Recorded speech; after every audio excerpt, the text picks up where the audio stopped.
बिस्मिल्लाहिर्रहमानिर्रहीम, अस्सलामुअलैकुम and a very good morning. Good morning public, मैं आपको खुश आमदीद कहूँगी। मैं हूँ अर्मिला हसन। उम्मीद करते हैं आप बिल्कुल ठीक ठाक होंगे, मज़े में होंगे, आपकी सुबह अच्छी होगी। मैं बहुत दिनों की छुट्टियों के बाद आई हूँ, बहुत दिन नहीं, मैंने एक हफ़्ता ही ऑलमोस्ट लिया छुट्टी, लेकिन मुझे बहुत दिनों ऐसे लग रहा है मैं पता नहीं कितने दिन से इस शो से दूर रही हूँ। और एक्चुअली में मुझे लगता है कि हम कहीं ना कहीं बहुत सारी चीज़ों को मैं हमेशा कहती हूँ फॉर ग्रांटेड लेते हैं। और समटाइम्स मैं यहाँ पर बैठी होती हूँ तो मैं सोच रही होती हूँ अल्लाह ब्रेक चाहिए।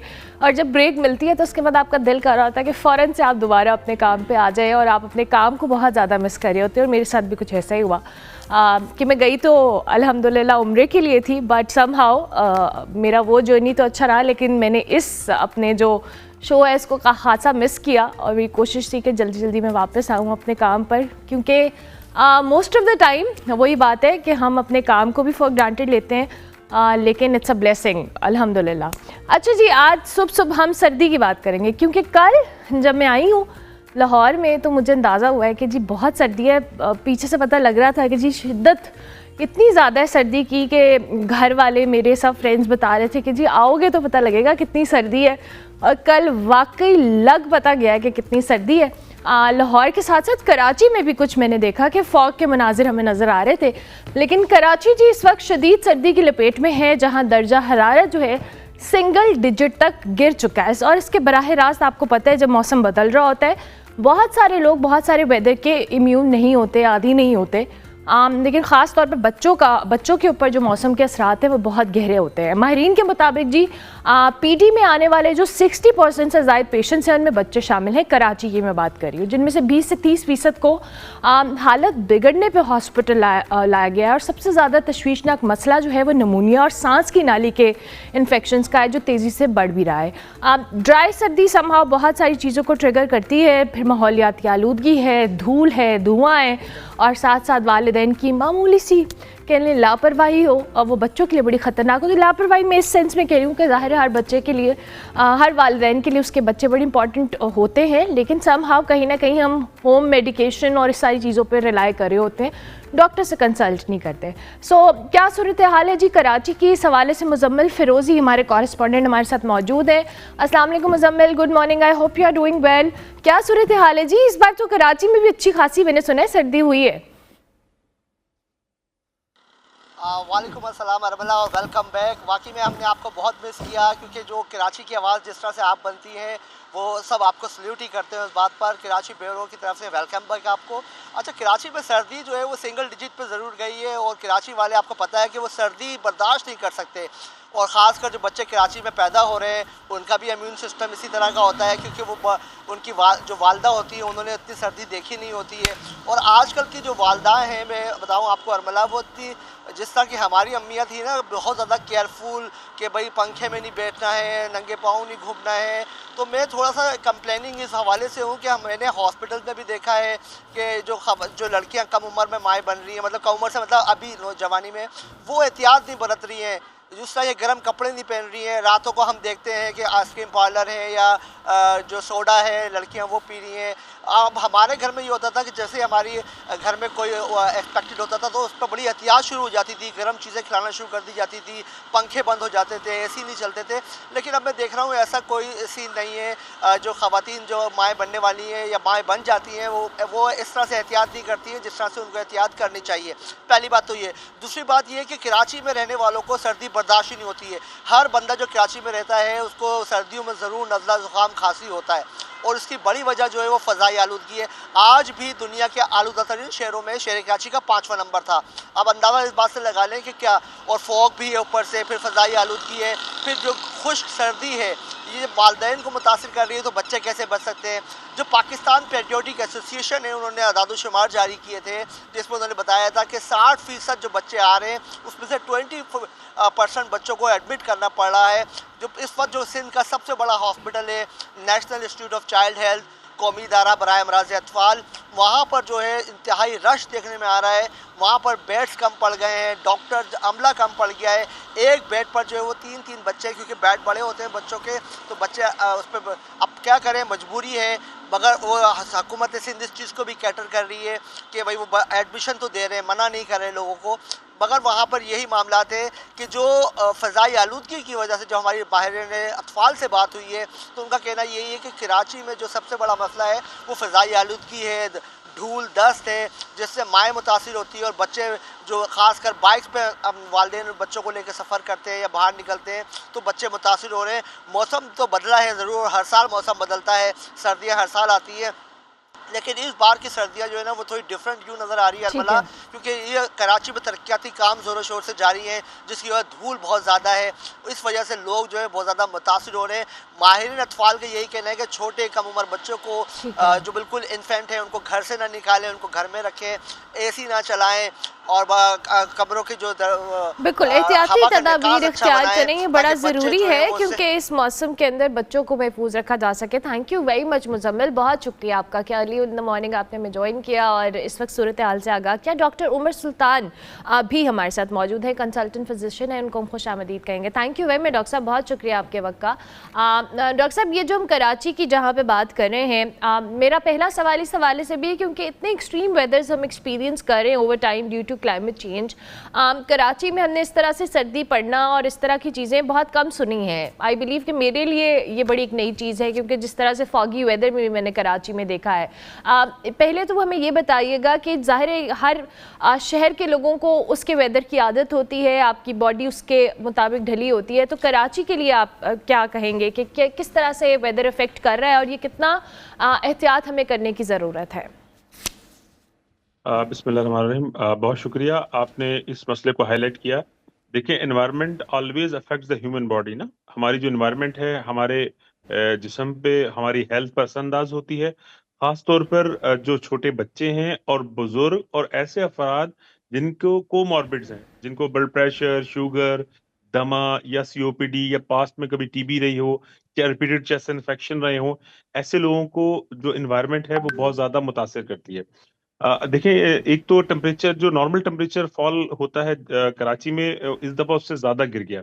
एक तो जो टेम्परेचर था वो बहुत ज़्यादा नीचे आया, ठंड का में इज़ाफ़ा हुआ और साथ जो ओवरऑल जो आप देख रहे हैं कि पूरे कराची में जो सड़कों का हाल है, इंफ्रास्ट्रक्चर का जो हाल है, जिसकी वजह से फ़िज़ाई आलूदगी का तज़किरा किया मुज़म्मिल साहब ने, मैं उनको सेकंड करता हूँ कि एक तो वेदर कोल्ड हो जाए प्लस आपकी जो एनवायरनमेंट है, आपकी जो फ़िज़ा है, उसमें जो पार्टिकल्स हैं, डेंजरस पार्टिकल्स जो जो सांस लेने के साथ आपके लंग्स में जाते हैं, आपके पूरे रिस्पिरेटरी ट्रैक से गुजरते हैं, वो आपके सांस लेने के अमल को, सांस लेने के ट्रैक को पूरी तरह मुतासिर करते हैं।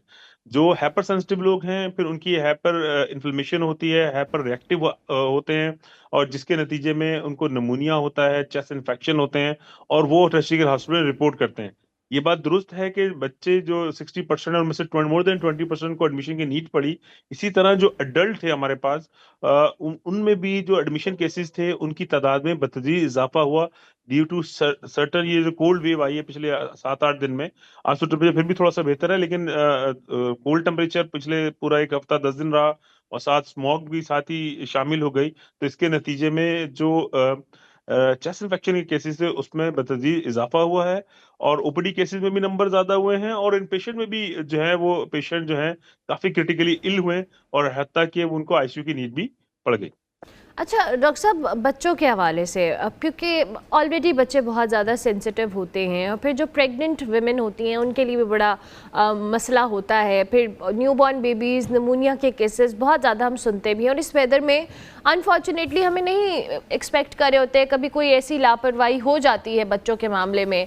क्या एहतियाती तदाबीर होंगी और खुदा न खास्ता अगर ऐसी कोई सिचुएशन होती है तो फर्स्ट रिस्पॉन्स क्या होना चाहिए इस हवाले से? देखिए, सबसे इम्पोर्टेंट चीज़ है prevention. Prevention is better than cure. हम प्रिवेंशन की तरफ जाते ही नहीं है, ना एनवायरमेंटल की प्रिवेंशन की तरफ जाते हैं एज़ अ कलेक्टिवली सोसाइटी और ना ही इंडिविजुअल सतह पे हम ये कोशिश करते हैं कि अपने बच्चों को एनवायरनमेंट का जो बैड वेदर है या बैड इफेक्ट है उससे बचाया जा सके, चाहे वो गर्मी है चाहे वो सर्दी है। इसी तरह ऐसे बच्चे जिनको बार बार चेस्ट इन्फेक्शन होता है, आजकल तो देखें वैक्सीनेशन मौजूद हैं, आप वैक्सीनेट करवाएं, न्यूमोकोकल वैक्सीन है, इन्फ्लुएंजा वैक्सीन है, ताकि रिपीटेड जो चेस्ट इन्फेक्शन है वो कम हो सके। इसी तरह जो ईपीआई प्रोग्राम चलता है जो मुख्तलिफ इन्फेक्शन डिजीज से बचाता है बच्चों को, वो प्रॉपर तरीके से तमाम जो पेरेंट्स हैं उसको फॉलो करें, चाहे वो पोलियो की वैक्सीन हो, चाहे वो डीपीटी की हो, चाहे वो न्यूमोकोकल हो, चाहे वो इन्फ्लुएंजा हो। तो जितनी भी ये वैक्सीन है जो कि इस तरह की मोहल्लक बीमारियों से, चेस्ट इन्फेक्शन से, टीबी जैसे मोहल्लिक मर्ज से बचाते हैं, इसको फॉलो करना चाहिए। इसी तरह जब बैड वेदर आ जाए, यानी कि हार्ड वेदर आ जाए, आपके टेम्परेचर जो है बहुत ज्यादा गिर जाए, तो आप जो है बच्चों को उनसे प्रिवेंट करें। अनयूजुअल जो टाइम है, खासतौर पर सुबह का और रात का जो वक्त है, उसमें बच्चों को घरों तक महदूद रखें, उनको अच्छी तरह गर्म कपड़े पहनाएं, गर्म मशरूबात दें, सूप का इस्तेमाल करें। इसी तरह जो पानी है, इवन के पानी भी जो है ना वो बॉयल करके नीम गर्म पानी इस्तेमाल करें, ताकि जो उनका थ्रॉट है वो क्लियर हो और उनके जो है ना एक गर्माइश उनके रिस्पिरेटरी सिस्टम को पहुंचे। तो आप प्रिवेंशन की तरफ जाएंगे तो आपके बीमार होने के चांसेस भी कम होंगे, और अगर बीमार हो भी जाते हैं तो उसकी कॉम्प्लिकेशन और आगे आईसीयू तक जो पेशेंट पहुंचता है उसकी जो फ्रीक्वेंसी है वो भी कम हो जाएगी। बिल्कुल ठीक है। अच्छा डॉक्टर साहब, अभी आपने वैक्सीनेशन का जिक्र किया, इवन बड़ों में भी हमें बहुत सारे डॉक्टर्स रिकमेंड करते हैं कि आप फ्लू शॉट्स का एक आइडिया, जो कॉन्सेप्ट है कि आप फ्लू शॉट्स लगवा लें, आप इस तरह का वेदर एक्सट्रीम, और उसका एक आइडियल टाइम होता है। हमें ज़रा इस हवाले से भी बताइएगा कि ये किस हद तक प्रिवेंट कर सकते हैं, इवन बड़ों को भी, अगर हम ये फ्लू शॉट्स वाली चीज़ें करें, और किस टाइम ड्यूरेशन में हमें लगवाना चाहिए। देखें, बिल्कुल दुरुस्त कहा आपने। ये जो रिपीटेड चेस्ट इन्फेक्शन होते हैं, या ऐसे बच्चे या बुजुर्ग जिनको बार बार सीने का इन्फेक्शन होता है, निमोनिया होता है, तो उनका जो बेस्ट टाइम है ना वो सितंबर अक्टूबर है। यानी आपने अक्टूबर के महीने में आपने ये फ्लू शॉट लगवा ले, ताकि जब एक्सट्रीम वेदर की तरफ आप जाएं तो आपके अंदर वो कुव्वत मुदाफ़त या एंटीबॉडीज बन चुकी हों, जो आपको इस तरह की बीमारियों से, जो बार बार सीने का नमूनिया करती हैं, सीने का इन्फेक्शन करती हैं, उससे बचा जा सके। तो बेस्ट टाइम आपका जो होता है ना वो ऑटम टाइम होता है। यानी मानसून सीजन के बाद जब अक्टूबर सितंबर आ जाता है, तो उसमें आप जो है वो फ्लू शॉट लगवाएं, ताकि जो विंटर सीजन है उसमें आप कम से कम जो है आपको चेस्ट इन्फेक्शन हो। बिल्कुल ठीक है। अच्छा डॉक्टर साहब, एक और चीज़ जो अभी आपने पहले भी अपने सब जवाब में कही थी, नॉर्मली हम डिफ्रेंशिएट नहीं कर पा रहे होते कि खुदा न खास्ता कोई ऐसी, क्योंकि हमने कोविड के टाइम पे भी देखा था कि नॉर्मल फ्लू और ये सारी चीज़ें हो रही थी, तो लोगों ने उसको नज़रअंदाज कर दिया था। इसी तरह से कौन से ऐसे सिम्टम्स हैं जो कि खुदा न खास्ता अगर किसी को निमोनिया या एक्सट्रीम कंडीशन की तरफ जा रहा है, तो इस पर फौरी तौर पर डॉक्टर से कंसल्ट करने की ज़रूरत है, चाहे वो बड़े हैं या बच्चे हैं? देखिए, इसमें जो पेरेंट्स होते हैं ना, खासतौर बच्चों के लिए पेरेंट्स जो होते हैं वो बड़ी की आई होते हैं, मतलब की ऑब्जर्वर होते हैं। आपका बच्चा नॉर्मल खेल रहा था, नॉर्मल स्टडी कर रहा था, सब चीजें कर, अचानक वो जाके बिस्तर पे लेट जाता है, साइलेंट हो जाता है, उसका हाई ग्रेड फीवर शुरू हो जाता है, कफिंग स्टार्ट करता है। इवन के समटाइम कफिंग नहीं होती, लेकिन आप देखते हैं कि उनकी जो रिस्पिरेटरी रेट है, जो सांस लेने का अमल है, वो तेज हो जाता है, जिसको आम आम हरूफ में हम कहते हैं कि पसलियां चलना शुरू हो गई हैं। और साथ ही जो है वो अनएबल टू स्पीक, यानी कि वो जुमला भी पूरा नहीं कर पा रहा होता, उसको खांसी स्टार्ट हो जाती है। तो ये अलार्मिंग साइन होती हैं, जिसमें बच्चा हाई ग्रेड फीवर के साथ हो, आपका बच्चा साइलेंट हो जाए, उसके रिब्स या पसलियां चलना शुरू हो जाएं, सांस लेने के अमल में तेजी आ जाए, तो ये अलार्मिंग साइन है। आप फौरन जो है वो मॉलिज है, जो स्पेशलिस्ट डॉक्टर हैं बच्चों के, उनसे रुजू करें, उनको उनका मुआयना करवाएं, ताकि जो उसकी प्रॉपर ट्रीटमेंट है वो की जा सके। बिल्कुल ठीक है। इन द एंड डॉक्टर साहब, हमारे प्लेटफॉर्म से आप कोई भी मैसेज देना चाहें? देखिए, मैसेज मेरा यही है कि prevention is better than cure. Unfortunately हमारे कल्चर में हम प्रिवेंशन की तरफ नहीं जाते ना, चाहे वो डेंगू इन्फेक्शन हो, चाहे मलेरिया इन्फेक्शन हो, रिपीटेड चेस्ट इन्फेक्शन हो, चाहे पोलियो के मामला हो, चाहे ये चीजें वो चीजें जो हम प्रिवेंट कर सकते हैं थ्रू वैक्सीनेशन, थ्रू थ्रू अपनी इन्वायरमेंट, कलेक्टिव एफर्ट करके हम अपनी इन्वायरमेंट को बेहतर कर सकते हैं, जिसके नतीजे में ये ऐसी बीमारियां जो कि वेक्टर बॉर्न डिजीज हैं या किसी बैक्टीरिया या वायरस की वजह से फैलती हैं, उसको कंट्रोल किया जा सकता है। इंडिविजुअल सतह पे भी अपना ख्याल रखें, और कलेक्टिवली हमारी हुकूमतों की जिम्मेदारी है कि वो ऐसे सदेबाब करें जिसकी वजह से ये जो प्रिवेंटिव बीमारियां हैं उससे बचा जा सके। Thank you very much doctor साहब, बहुत शुक्रिया आपके वक्त का। डॉक्टर मोहम्मद उमर सुल्तान, कंसल्टेंट फिजिशियन, हमारे साथ मौजूद है। कराची में जी वेदर ज़ाहिर एक्सट्रीम हुआ है, जो टेम्परेचर है वो ड्रॉप हुआ है, इसकी वजह से बहुत सारे ऐसे केसेस रिपोर्ट हो रहे हैं। उस सवाल से डॉक्टर साहब ने कुछ प्रिवेंशन के हवाले से भी बताया है। ब्रेक लेते हैं, ब्रेक के बाद वापस आते हैं।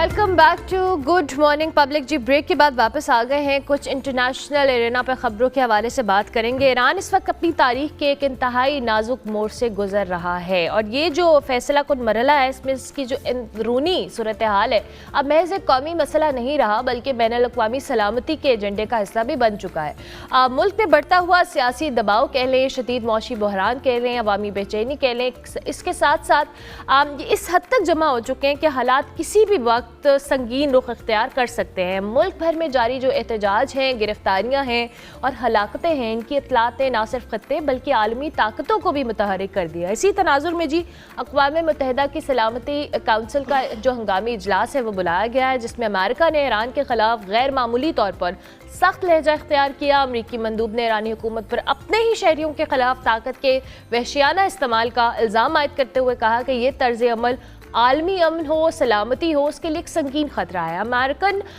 ये जो स्टांस है इसमें तमाम ऑप्शन ज़ेर गौर है, जैसी ज़बान, इंसानी हकूक़ के नाम पर मुमकिन कार्रवाई के इशारे सूरत हाल को मज़ीद पेचीदा भी बना रहे हैं। इसके बरक्स ईरान ने इन इल्ज़ामात को मुस्तरद करते हुए इसे बैरूनी मुदाखलत कहा जाए, सियासी अदम इस्तेहकाम पैदा करने की कोशिश हो या इंटरनेशनल कवानीन की खुली जो खिलाफ वर्जी है वो करार दिया है। तेहरान का मौक़िफ़ ये है कि किसी भी जारहाना इक़दाम का भरपूर कानूनी और फैसला कुन जवाब दिया जाएगा, जिसके नताइज की जिम्मेदारी हमलावर फरीक पर होगी।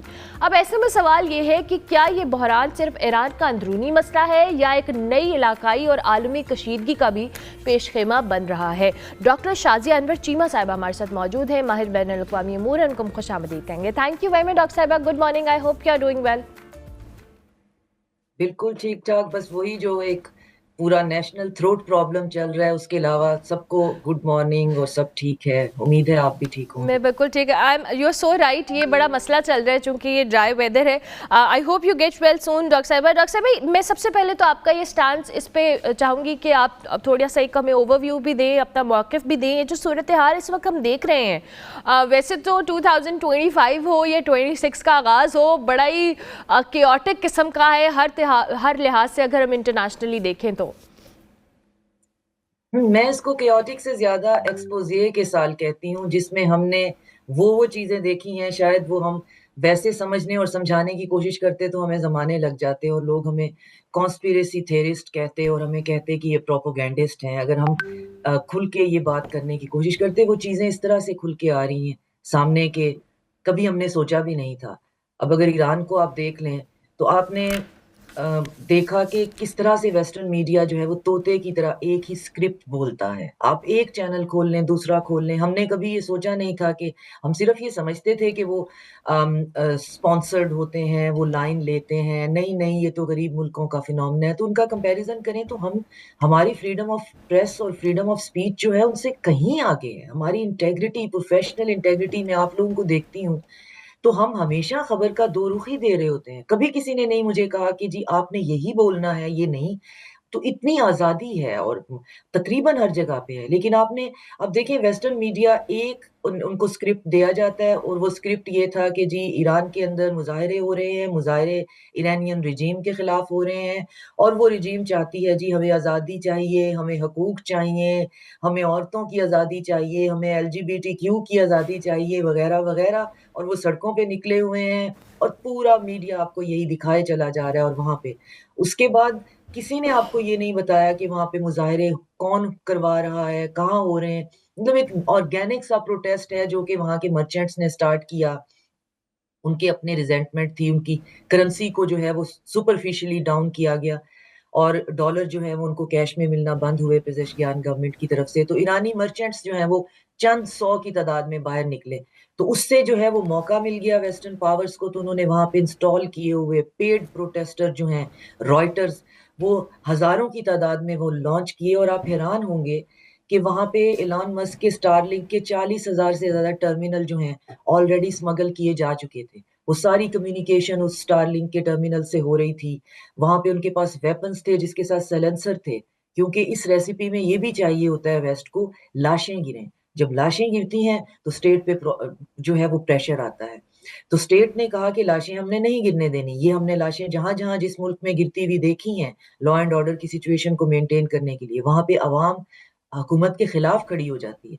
तो जब आप लॉ एनफोर्समेंट को होल्ड बैक का ऑर्डर देते हैं, तो उसमें फिर 140 बंदा उनका लॉ एनफोर्समेंट का मर गया, उनके सिविलियन मरे हैं, मस्जिदों को आगे आग लगी है, पेट्रोल पंप जलाए गए हैं। और ये सारा क्यों हुआ है? क्योंकि वेस्ट ये चाह रहा था कि पहले हमने रिजीम डिकैपिटेट करने की कोशिश की 12 डे वॉर में, अब शायद हमारा तुक्का लग जाए और लोग सड़कों पे निकल आएँ और यहाँ पे ऐसी हंगामा खेज़ी हो, इतने लोग मर जाएँ कि लोग जो हैं वो कहें कि हम इस वक़्त की हुकूमत के खिलाफ हैं, हुकूमत टॉपल करना चाहते हैं और हम आइसिंग ऑन द टॉप जो है वो चेरी ऑन द टॉप के तौर पे हम भी वहाँ पे ठुमक-ठुमक पहुँच जाएँ और कहें जी आओ ईरान की बाल्कनाइज़ेशन करते हैं और इसके भी टुकड़े करते हैं, आखिरी लिंचपिन भी ख़त्म करते हैं। लेकिन हर चीज़ प्लान के हिसाब से नहीं होती। 4-5 दिन के बाद उन्होंने ऐसा क्रैकडाउन किया कि वहाँ पे लोग भी पकड़े गए, वहाँ पे इंडियंस, अफ़गानी फुट सोल्जर, वहाँ पे मुजाहिदुल खल्क अल्बानिया में एक दहशतगर्द तंज़ीम बनाई गई, उसके कारिंदे पकड़े गए और फिर लोग जो हैं वो जेन्युइनली, ऑर्गेनिकली लाखों की तादाद में सड़कों पे शिराज़, याज़, अस्फ़हान, तेहरान में निकले, ये प्रोटेस्ट करने के लिए कि हम हुकूमत के साथ हैं। और तब जो है वो वेस्ट ने उस मीडिया ने उसको दिखाना बंद कर दिया कि लोग वहाँ पे प्राउड इरानियन सड़कों पे निकले हुए हैं और वो ये कह रहे हैं कि हमें पता है हमारे प्रॉब्लम है, हमें पता है कि हम 40 साल से अंडर सैंक्शंस हैं और बोन क्रशिंग सैंक्शंस हैं। हमारे पास ज़रूरियात ज़िंदगी ना हम बेच सकते हैं, ना खरीद सकते हैं। हमारे प्रॉब्लम हमारी हुकूमत से हैं, मगर हम इतनी प्राउड नेशन हैं कि हमें अपनी हुकूमत में जो हम कॉस्ट बेनिफिट करते हैं एनालिसिस उसमें रज़ा शाह पहलवी का बेटा एज़ अ पपेट नहीं चाहिए और अपने ही मुल्क के टुकड़े-टुकड़े होते हुए नहीं चाहिए। तो इस वक़्त हम अपनी हुकूमत के साथ खड़े हुए हैं। तो फिर हम देखते हैं कि जी आपको जो है वो गल्फ़ के कंट्रीज़ के कहते हुए नज़र आते हैं कि जी हम अपनी बेसेस नहीं देंगे। ट्रम्प जो है वो हंगामी इजलास बुलाकर अपने फेस कीपिंग करते हुए दिखाई देते हैं कि जी अ, एज़ अगर ऑलवेज़। इन्होंने लोगों को असैसिनेट करना बंद किया तो हम अटैक नहीं करेंगे। तो मुझे समझ नहीं आती कि तुम मामे हो, चाचे हो पूरी दुनिया के कि यहाँ पे कोई असैसिनेट हो रहा है तो डॉक्टर तुम भी साहिबा वो वहाँ पे पहुँच क्रेडिट तो जाओ। लेते हैं ना कि उन्होंने पता नहीं कितनी जंगें रुकवा दी हैं दुनिया में, अभी भी एंड मोमेंट पे आके जिस तरह से उनके मुताबिक उन्होंने बैकआउट किया है, सऊदिया हो, कतर हो, ओमान हो, उन्होंने आमादा किया है कि ट्रम्प को कि वो हमला ना करें, वो इस चीज़ को भी तो अपनी एक क्रेडिट पे लेते हैं चीज़ें। नहीं देखिए, कोई ज़माना था जब इनकी पॉपुलेशन जो है वो ये मान लिया करती थी। अब इन जो ग़ज़ा जेनोसाइड ने जो फंडामेंटली हमें चेंज किया है और ख़ास तौर पे वेस्टर्न पॉपुलेशन को चेंज किया है, उनका ट्रस्ट जो है वो बिलो ज़ीरो कर दिया है। अब ये वहाँ पे कुछ भी कहते रहें, इनका ये ईरान वाला स्टांस भी जो है, वो किसी को पसंद नहीं आया था कि अब आप ईरान में जा रहे हैं, वहाँ पे लोगों की भलाई और बेहतरी के लिए। तो अब इन्होंने ये कहना भी छोड़ दिया। अब ये ओपनली कहते हैं कि हम रिसोर्स प्लंडर करने जा रहे हैं, हमें वो बंदा पसंद नहीं है, वो सॉवरेनिटी की बात करते हैं, हमने उसे हटाना है। तो अब ये बहुत नेकेडली हमारे सामने भी आ गए हैं, लेकिन इसके बावजूद इनका मीडिया बहुत बेशर्मी के साथ जो है, वो ये ज़रूर कहता हुआ नज़र आता है कि हम ही जीत रहे थे, बस हम ही एक कदम पीछे हट गए। वरना तो फ़तह का झंडा हमारे हाथ में था, हम एक हाथ बढ़ाते तो हमने ईरान फ़तह कर लिया होता। अब ये नहीं उनको पता था कि ईरान ने कैटेगोरिकली कह दिया था कि इस दफ़ा मैं प्रीएम्प्टिव अटैक करूँगा। इस दफ़ा मैं आपके अटैक का इंतज़ार नहीं करूँगा। मेरी इंटेलिजेंस जो है, अगर उसने मुझे एक लम्हा भी बता दिया कि आप लोग अटैक करने वाले हैं, तो मेरा अटैक प्रीएम्प्टिव होगा और उससे जो ऑयल प्राइसेज़ जाएँगी स्ट्रेट ऑफ हॉर्मुज़ के बंद होने से और जो यहाँ पे आपकी बेसिस को हम तबाह बर्बाद करेंगे और ईरान और जो इसराइल है, वो है कितना, उसको हमने ख़त्म कर दिया। तो फिर ये सारे के सारे जो है ना चुहावा की तरह जो है वो टाएँ-टाएँ करते हुए इकट्ठे होके बैठे हैं और फिर इन्होंने कहा है कि हैं तो हम चिहुआवा, लेकिन हमने बनना जो है वो या तो पिटबुल है या जर्मन शेफर्ड की तरह सामने आके कहना है कि जी हमने सोचा कि ईरान अब मुज़ाकरात के लिए तैयार है और ईरान कहता है हम बंदे असैसिनेट नहीं करेंगे। जी ईरान ने जितने दहशतगर्द पकड़े हैं वो कल से असैसिनेट हो रहे हैं और वो सारे के सारे दुनिया को दिखा भी रहे हैं कि वो ईरानियन हैं भी नहीं और अगर उनमें से कुछ ईरानियन हैं तो यकीनन वो खरीदो-फ़रोख्त वहाँ पे हो रही है। और अगर एक मुल्क के अंदर इस हद तक गद्दारी जो है वो बढ़ जाए कि आप चंद पैसों के इवज़ जो है अपने मुल्क को बेचने पे तैयार हो जाएँ, तो उसकी सज़ा तो मौत के अलावा कुछ नहीं होनी चाहिए और ट्रम्प उसको बिल्कुल नहीं रोक पाएँगे। वो सिर्फ़ ये है कि उसकी पब्लिक डिस्प्ले थोड़ा-सा कम हो जाएगा। बाकी अब लेकिन प्रॉब्लम ये है कि ये चीज़ रुकेगी नहीं। 40 साल से वो चाह रहे हैं कि ईरान जो है उसके टुकड़े करें, ईरान जो है उसको हमने कमज़ोर करना है क्योंकि हमारी हेजेमनी के अगेंस्ट है। और अगला जो है वो पाकिस्तान है। ये भी नेतन्याहू बहुत दफ़ा कह चुके हैं। इस दफ़ा भी माइक पोम्पियो ने कहा है कि बलूचिस्तान जो है ना हमारा बहुत इंटरेस्ट है। तो वो सिस्तान बलूचिस्तान भी है ईरानियन और हमारा बलूचिस्तान भी है। तो इनको ये 2 खड़े हुए अपने पैरों पे अपनी ज़िंदगी गुज़ारते हुए 2 मुल्क जो हैं वो बर्दाश्त नहीं होते। हमारी तो डिप्लोमैटिक एफ़र्ट्स इतनी ज़्यादा होती हैं और हमने इनके साथ रहकर इनकी चालाकियाँ सीख इतनी ली हैं कि हमें पता है इनको साथ-साथ कैसे लेके चलना है ना। तो हम इनको भी थोड़ा बहुत साथ-साथ चलाते रहते हैं, कभी तारीफ़ करके, कभी कोई डील करके, अब रिसेंटली कोई क्रिप्टो डील की है, तो हम इनको सिमर डाउन करते रहते हैं। हम इनको ये नहीं कहते कि हम तुम्हारे दुश्मन हैं। तो हम सर्वाइव किसी न किसी तरह कर रहे हैं और ऑफ़ कोर्स उसका क्रेडिट हमारी सिविल मिलिट्री एस्टेब्लिशमेंट को जाता है जो इसको ईरान ये नहीं करता है, वो ओपनली कहता है कि मैं नहीं मानता। तो फिर उस ना मानने में ये है कि जी अगर नहीं मानते तो फिर तुम रहोगे नहीं, क्योंकि हम तो जज भी हैं, ज्यूरी भी हैं, एग्ज़ीक्यूशनर भी हैं, तो हमने तो यूनिपोलर मूवमेंट देखा हुआ है। हम तो कुन करते हैं तो पूरी दुनिया में जहाँ भी चाहते हैं उसको मलिया मेट कर देते हैं। तो हमारी तो तारीफ़ जो है आपने ट्रंप का लहज़ा नहीं देखा, वो बात या कैसे करता है कि वो मुझे सर कह रहा था। वो चाहता है वो मुझसे मिले, मोदी के बारे में कह रहे थे, फिर किसी और के बारे में वो मुझसे 2 घंटे इंतज़ार करता रहा। उसने मुझे हिज़ एक्सीलेंसी कहा। उस बंदे का आप उसकी इंटेलेक्चुअल कैपेबिलिटी देखें, वो किन चीज़ों से खुश होता है, सर कहने से, योर एक्सीलेंसी कहने से, 3 घंटा वेट करने से और ये एन्जॉय करने से कि everybody wants to make me happy. ये उसका एक बहुत पेट वो सेंटेंस है कि everybody wants to make me happy. But he तो कांट वो बी ऐसे happy princess anyway, don't you think doctor साहिबा? वो कभी खुश नहीं होते, कभी ना कभी उनको अपने इर्द गिर्द इस मुल्क जिसको वो सुपर पावर के तौर पे लीड भी कर रहे हैं, एक्सप्लॉइट भी कर रहे हैं समहाउ। नहीं, वो सुपर पावर देखिए ना, उसका यौमिया $32 ट्रिलियन का डेफिसिट होता है, उस पे कर्जा और चढ़ जाता है। उसके अंदर कोई 10 से ज़्यादा स्टेट्स में लोग सड़कों पे निकले हुए हैं। उसके अंदर इतना ज़्यादा अनरेस्ट है, बेरोज़गारी है, होमलेसनेस इतनी ज़्यादा है कि शायद पाकिस्तान में उतनी ना हो, जितनी वहाँ पे आपको बेघर लोग नज़र आएँगे। उसके अंदर एप्स्टीन फाइल अगर खुल जाती हैं, तो आपको पता ये चलेगा कि पूरा ये वेस्ट जो है, ये सारे का सारा पीडोफाइल्स पे और ये मैनिएक्स पे इकट्ठा होया हुआ है। ये वो उसको दबाने के लिए भी कि खबरों से पीछे चला जाए। मतलब अगर वो पेजेज़ जो हैं हंड्रेड्स और थाउज़ेंड्स ऑफ पेजेज़ बाहर निकलते हैं, तो इनमें से कोई भी ऐसा नहीं है जिसकी मॉरल डिकेडेंस और बिल्कुल। डिरेंजमेंट जो है, वो आपको नॉज़िएटेड ना कर दे। वो इस लेवल के क्राइम हैं और उसमें ये सब शामिल हैं across the board, Republican, Democrats, आप एब्सोल्युटली। यूरोपियंस देख लें। इवन उसके अंदर कोई ऐसा कहते हैं कि टॉप नॉच जो है, कोई ऐसा बंदा नहीं है जो जिसने उस गंद के अंदर जो है वो खुद को गंदा नहीं किया हो। राइट। साथ में आपने वेनेज़ुएला के अंदर जो है वो या गवर्नमेंट टॉपल कर ली है, जिसमें अब वहाँ पे जो सिविल मिलिशिया है वो सड़कों पे आ गई है। वहाँ पे एक अनरेस्ट हो गया है। वहाँ से आप अपनी एम्बेसी खाली कराते फिर रहे हैं। बिल्कुल। ग्रीनलैंड में गए हैं तो ग्रीनलैंड जो है उन्होंने कल मीटिंग की है, जेडी वैंस मिले हैं वहाँ से जाके डेनमार्क के फॉरेन मिनिस्टर से, तो उन्होंने कहा है जी कि हमें तो बस समझ नहीं आ रही कि इनको क्या हुआ है। बाकी हम देखते हैं, लेकिन हमारी भी रेड लाइन्स हैं, समझ वो बेचारे अपनी रेड लाइन्स कितनी रख पाते हैं। लेकिन ये सारी चीज़ें देखिए, हम उसमें सिर्फ़ हमारे लिए टाइम है पॉपकॉर्न टाइम। सिर्फ़ अगर हमें थोड़ा-सा सिनिकल होना पड़ेगा ना, हमारी एम्पैथी थोड़ी-सी लोअर कर लें, क्योंकि ये फ़िल्म जो है वो कोई हैप्पी फ़िल्म नहीं है। But this is a popcorn time कि हम बैठें और देखें कि जब लोग अपना तमाशा खुद खुद बनाते हैं बनाते हैं। और खुद को खुद एक्सपोज़ करते हैं और आपको कुछ करने की ज़रूरत ही नहीं पड़ती। Thank you very much doctor साहिबा, बहुत शुक्रिया आपके वक्त का। मेरे पास वक्त कम था, मुझे इंटरप्ट करने का बिल्कुल दिल नहीं था, लेकिन अनफॉर्चुनेटली वक्त की किल्लत है। डॉक्टर शाजिया अनवर चीमा हमारे साथ मौजूद थी, इस वक्त सूरत हाल के ऊपर अपना तज्जिया दे रही थी। हम ब्रेक लेते हैं, ब्रेक के बाद वापस आते हैं।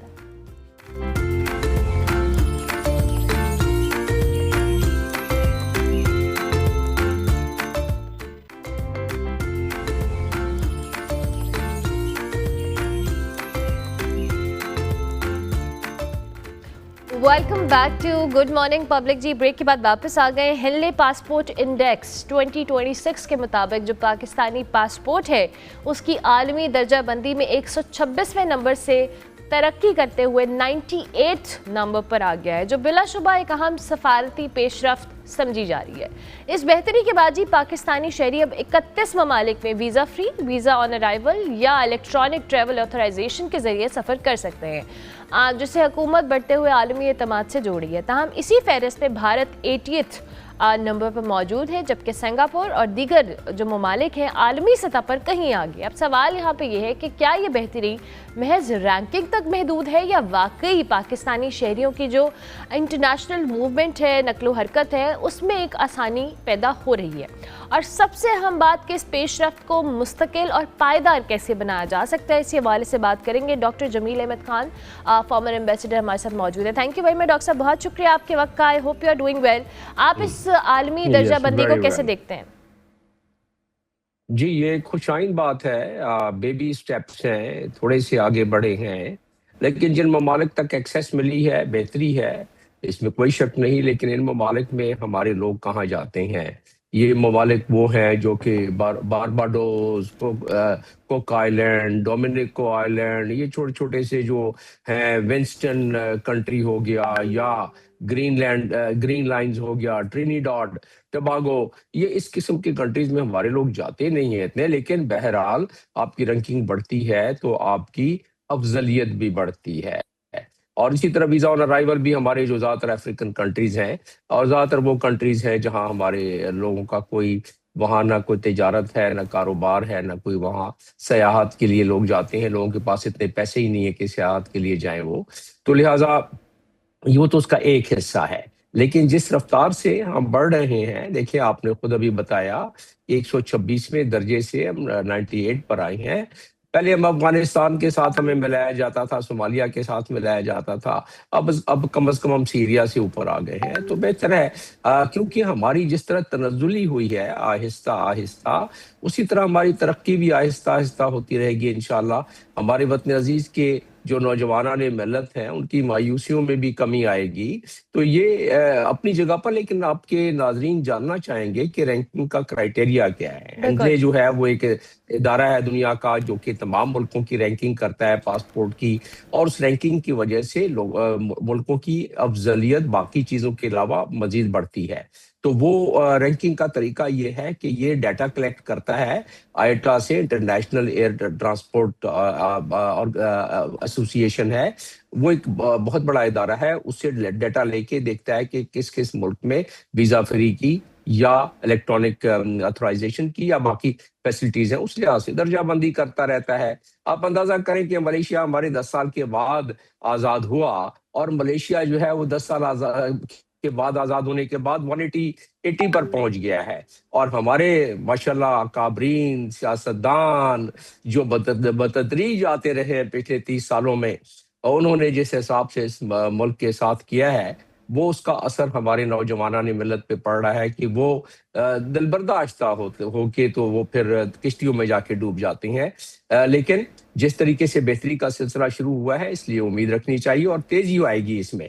देखिए होता क्या है और ये क्यों ऐसा होता है कि हमारी दर्जाबंदी बेहतर होती है, इसमें बहुत सारे अवामिल हैं। मैं जल्दी जल्दी आपको कुछ चीजें अवामिल बता देता हूँ।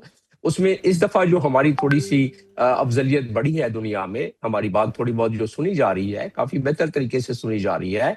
उसकी वजह यह है कि हमारी जो मिलिट्री डिप्लोमेसी और ट्रेडिशनल डिप्लोमेसी बड़े अच्छी तरीके से उसका एक संगम रहा है, उस हिसाब से वो चलते रहे हैं, और उसकी वजह से हमारा बायलैटरल ट्रस्ट मुख्तलिफ ममालिक से बढ़ा है। इकोनॉमिक एंड स्ट्रेटेजिक पार्टनरशिप हमारी जो है वो थोड़ी सी रींग रही है, आगे बढ़ रही है, इसलिए कि हमारे पास कुछ मैन्युफैक्चरिंग का मामला है, हमारे पास गुड्स एंड सर्विसेज हम इतने ज्यादा तैयार नहीं करते हैं, हालांकि लोग खरीदार हैं हमारे पास। देखिए धड़ाधड़ हमें ऑर्डर मिल रहे हैं JF-17 के और टैंकों के, लेकिन अभी हमें अपनी पैदावार बढ़ानी पड़ेगी। इसी तरह हमारी मसनूआत की भी पैदावार बढ़ानी पड़ेगी। तो आ जाते हैं इस पे कि इसका इम्पैक्ट क्या होता है, मिलिट्री डिप्लोमेसी, इकोनॉमिक ग्रोथ, और उसके साथ साथ proactive foreign policy. Foreign policy की भी आपने देखा कि मार्का हक के बाद थोड़ी प्रोएक्टिव रही है। गो के अब जो बदलते तगयुरात हैं, हमारे डायनामिक्स हैं जो जियोपॉलिटिकल लैंडस्केप के, उसमें तो 24/7 हमें चौकन्ना रहते हुए अपनी फॉरेन पॉलिसी की रीअलाइनमेंट और कैलिब्रेशन करते रहना चाहिए। तो इस तरीके से हम ये सारी चीजें अगर हम करेंगे तो वो जिस तरह की मैं बता रहा था कि मिलिट्री डिप्लोमेसी और ट्रेडिशनल डिप्लोमेसी ये हैंड इन हैंड। अच्छा डॉक्टर साहब, ये आपने कहा कि बेहतर हो रही है और इसको सस्टेन करने के लिए हमें एफर्ट्स करनी पड़ेगी, बट आई बिलीव मेरा सवाल इस हवाले से भी है कि ये तो रैंकिंग का आपने क्राइटेरिया बता दिया, लेकिन जो अमली आसानी है अभी भी बहुत सारे ऐसे ममालिक में जहाँ पे हम जाते हैं, पाकिस्तानी ट्रैवल करते हैं for the sake of work और मे बी लर्यर और एनीथिंग, अभी भी जो आसानी का फैक्टर है वो नहीं है मौजूद। बिकॉज आप भी आई बिलीव देखते होंगे, आपकी भी ऑब्जर्वेशन और आपने चूँकि सर्व भी किया है, इसको अमली आसानी में कैसे कन्वर्ट किया जाएगा इस रैंकिंग को समहाउ? अमली आसानी में अपने अमल को बेहतर करें, अपने मुल्क में अपने मुल्क को मजबूत करें। दुनिया में जब आपकी वक़्त और कदर बढ़ेगी तो दुनिया आपके साथ बायलैटरल ट्रेड करेगी, बायलैटरल एंगेजमेंट करेगी। दुनिया में इस तरीके से आपके पासपोर्ट की भी पजीराई होगी। मैंने आपको अभी चंद लम्हे पहले बताया कि जिन मुल्कों में हमारा वीज़ा फ्री है, रवांडा टाइप मुल्क और जो बाकी मैक्रोनेशिया टाइप मुल्क और विंस्टन टाइप मुल्क जिसका नाम भी लोगों ने कम सुना है, ट्रिनिडाड जैसा मुल्क और टोगो जैसा मुल्क, तो उसमें हमारे लोगों को तो कोई इंटरेस्ट भी नहीं है और ना ही हमारे को तिजारती मामलात उनके साथ हैं।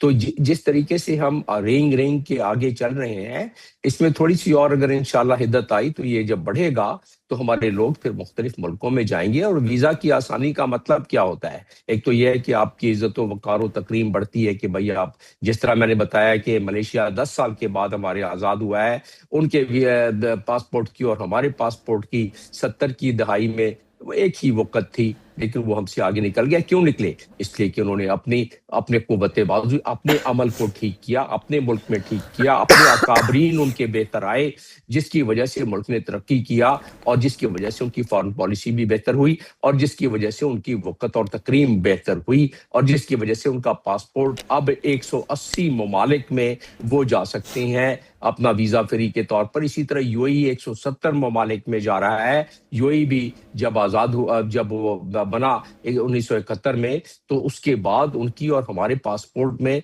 हमारा पासपोर्ट उस वक्त काफ़ी अफजलियत का मालिक था, लेकिन आहिस्ता आहिस्ता देखिए उन्होंने तरक्की की, वो हमसे आगे उनका पासपोर्ट निकल गया। तो पासपोर्ट को आप यूं ले लें कि आपकी मुल्क की तरक्की, आप कि अपनी जो इंटरनल जो है स्ट्रेंथ है, वो एक्सटर्नली भी वो रेजोनेट करती है। इसलिए आपकी जो मेजर इम्प्रूवमेंट होती है पासपोर्ट की, उसमें इसकी ज्यादा अहमियत होती है कि वो आपकी क्या क्या चीजें, क्या क्या फैक्टर्स जो है वो आगे चलता है। तो अब दूसरा रहा सवाल के रियलिटी में अगर देखा जाए तो जब तक कि आपको एवरीडे ट्रैवल में सहूलत ना हो, जिस तरह की आप सवाल पूछ रही थी, उस वक्त तक उसकी ज्यादा इतना प्रैक्टिकल अफादियत नहीं। लेकिन बहरहाल दर्जा बंदी बंद हो तो कम से कम अफगानिस्तान से और सीरिया से तो हम ऊपर आ गए हैं ना। इसलिए इसकी सस्टेनेबिलिटी उस वक्त होगी जब आपके अपने एक्सपोर्ट बढ़ेंगे, आपके बायलैटरल ट्रेड उसमें और बढ़ेगा, आपकी स्ट्रेटेजिक मामलात बढ़ेंगे, आपकी मिलिट्री एक्सरसाइजेज बढ़ेंगी दूसरे ममालिक के साथ, आपके जैसे मिलिट्री पैक्ट हो रहे हैं। अब तुर्की भी आपके साथ आ रहा है मिलिट्री पैक्ट करने के लिए। इन तमाम चीज़ों का मंबा होता है आपकी मुल्क की दर्जा बंदी को और इज्जत को बढ़ाने में। तो लिहाजा जब ये चीज़ें चलती हैं साथ साथ, तो सिर्फ एक मशवरा वतन अजीज के उन अकाबरीन को कि अब बस थोड़े से पैसे वैसे बनाना छोड़ें और अब आ जाए थोड़ा मुल्क की तरक्की की तरफ।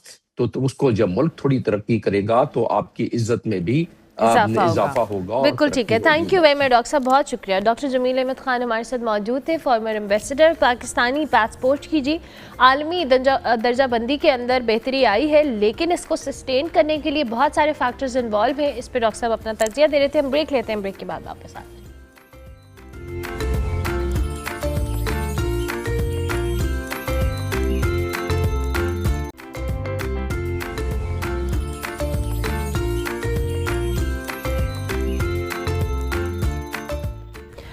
Welcome back to good morning public. जी ब्रेक के बाद वापस आ गए। अब हम बात करेंगे उस अजीम रात के बारे में जिसमें ज़मीन की हदें टूट गई, वो साथ जिसमें वक्त साकिन हो गया, वो लम्हा जब आसमानों ने रसूल अकरम सल्लल्लाहु अलैहि वसल्लम का इस्तकबाल किया, शब मेराज, वो अजीम रात जब रहमत खुदावंदी ने अपने महबूब सल्लल्लाहु अलैहि वसल्लम को बुलाया। मस्जिद हराम से मस्जिद अक्सा तक का सफ़र और फिर 7वें आसमानों से आगे सिदरतुल मुंतहा तक की रसाई, ये सिर्फ़ एक मौजज़ा नहीं है बल्कि हमारे प्यारे नबी सल्लल्लाहु अलैहि वसल्लम की इज़्ज़त हो, मकाम हो और रब से कुर्बत की इंतहा का ऐलान भी है। ये रात हमें ये भी बताती है कि नबी करीम सल्लल्लाहु अलैहि वसल्लम का मकाम कितना बुलंद है और ये कि अल्लाह के साथ उनका रिश्ता कितना गहरा और ख़ास है। शब मेराज हमें ये भी याद दिलाती है कि नमाज महज एक इबादत नहीं है बल्कि ये वो तोहफ़ा है जो उस रात आसमानों से ज़मीन पर उतारा गया। रात ईमान को ताज़ा करने, दिल को झुकाने, रब से अपना रिश्ता फिर से जोड़ने की रात है और इस मुक़द्दस रात में हमें अपने ईमान की तजदीद भी करनी है और नबी करीम सल्लल्लाहु अलैहि वसल्लम की अज़मत को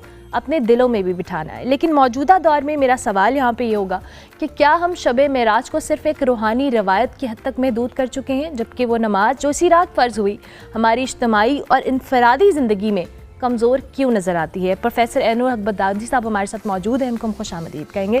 thank you very much professor साहब, बहुत शुक्रिया आपके वक्त का। आज हम जिस अजीम रात के हवाले से बात करें, मैं चाहूँगी आप उस पर भी गुफ्तगू करें और जो मेरा आखिरी एक सेंटेंस था कि हमने एक रिवायत तक महदूद की है और ये जो कमज़ोरी नज़र आती है ये क्यों आती है। जी बिस्मिल्लाह रहमान रहीम। ये अल्लाह रब्बुल इज़्ज़त का शुक्र है कि उसकी तौफ़ीक से हुज़ूर नबी अकरम सल्लल्लाहु अलैहि वसल्लम के मोजज़ात में से इस अज़ीम मोजज़े के ऊपर बात करने के लिए आज हमें ये मौका मिला। हुज़ूर अलैहिस्सलातु वस्सलाम, पहले तो ये क्योंकि मोजज़ा है तो हम मोजज़ात की अगर बात करें तो मोजज़ा कहते हैं आजिज़ कर देना, यानी कोई ऐसा काम सरजद हो जिसको इंसानी अक्ल समझने से आजिज़ हो, ना समझ सके। तो जैसे मुर्दा ज़िंदा नहीं होता, लेकिन अगर मुर्दे को कोई ज़िंदा कर देता है तो हम कहेंगे ये मोजज़ा हो गया, क्योंकि इस वक्त तक मेडिकल साइंस ये साबित नहीं कर सकी कि किसी तरह से मुर्दे को ज़िंदा किया जा सकता है। तो हुज़ूर अलैहिस्सलातु वस्सलाम के जो मोजज़ात हैं वो ऑलमोस्ट तमाम अंबिया कराम के जो मोजज़ात थे उनमें से वो अफजल मोजज़ात थे। मिसाल के तौर पर हज़रत ईसा अलैहिस्सलाम मुर्दों को ज़िंदा करते थे, तो अब ज़ाहिर बात है मुर्दा किसी ना किसी शेप में, पहले तो एक इंसान होता है, रूह है, वो रिकनेक्ट ही उन्होंने करना है तो उसको बहाल किया। आप अलैहिस्सलातु वस्सलाम पत्थर हाथ में पकड़ते तो वो भी कंकरियाँ दरूद सलाम पढ़ना शुरू कर देती। एक बार एक शख्स कबीला सुलैम में से आया और उसने बड़े गुस्से की हालत में एक जानवर शिकार किया हुआ था, गो, तो उठा के उनके सामने ऐसे फेंक दिया और कहने लगा अगर ये गवाही दे दे कि आप अल्लाह के नबी हैं तो मैं इस्लाम लाऊंगा।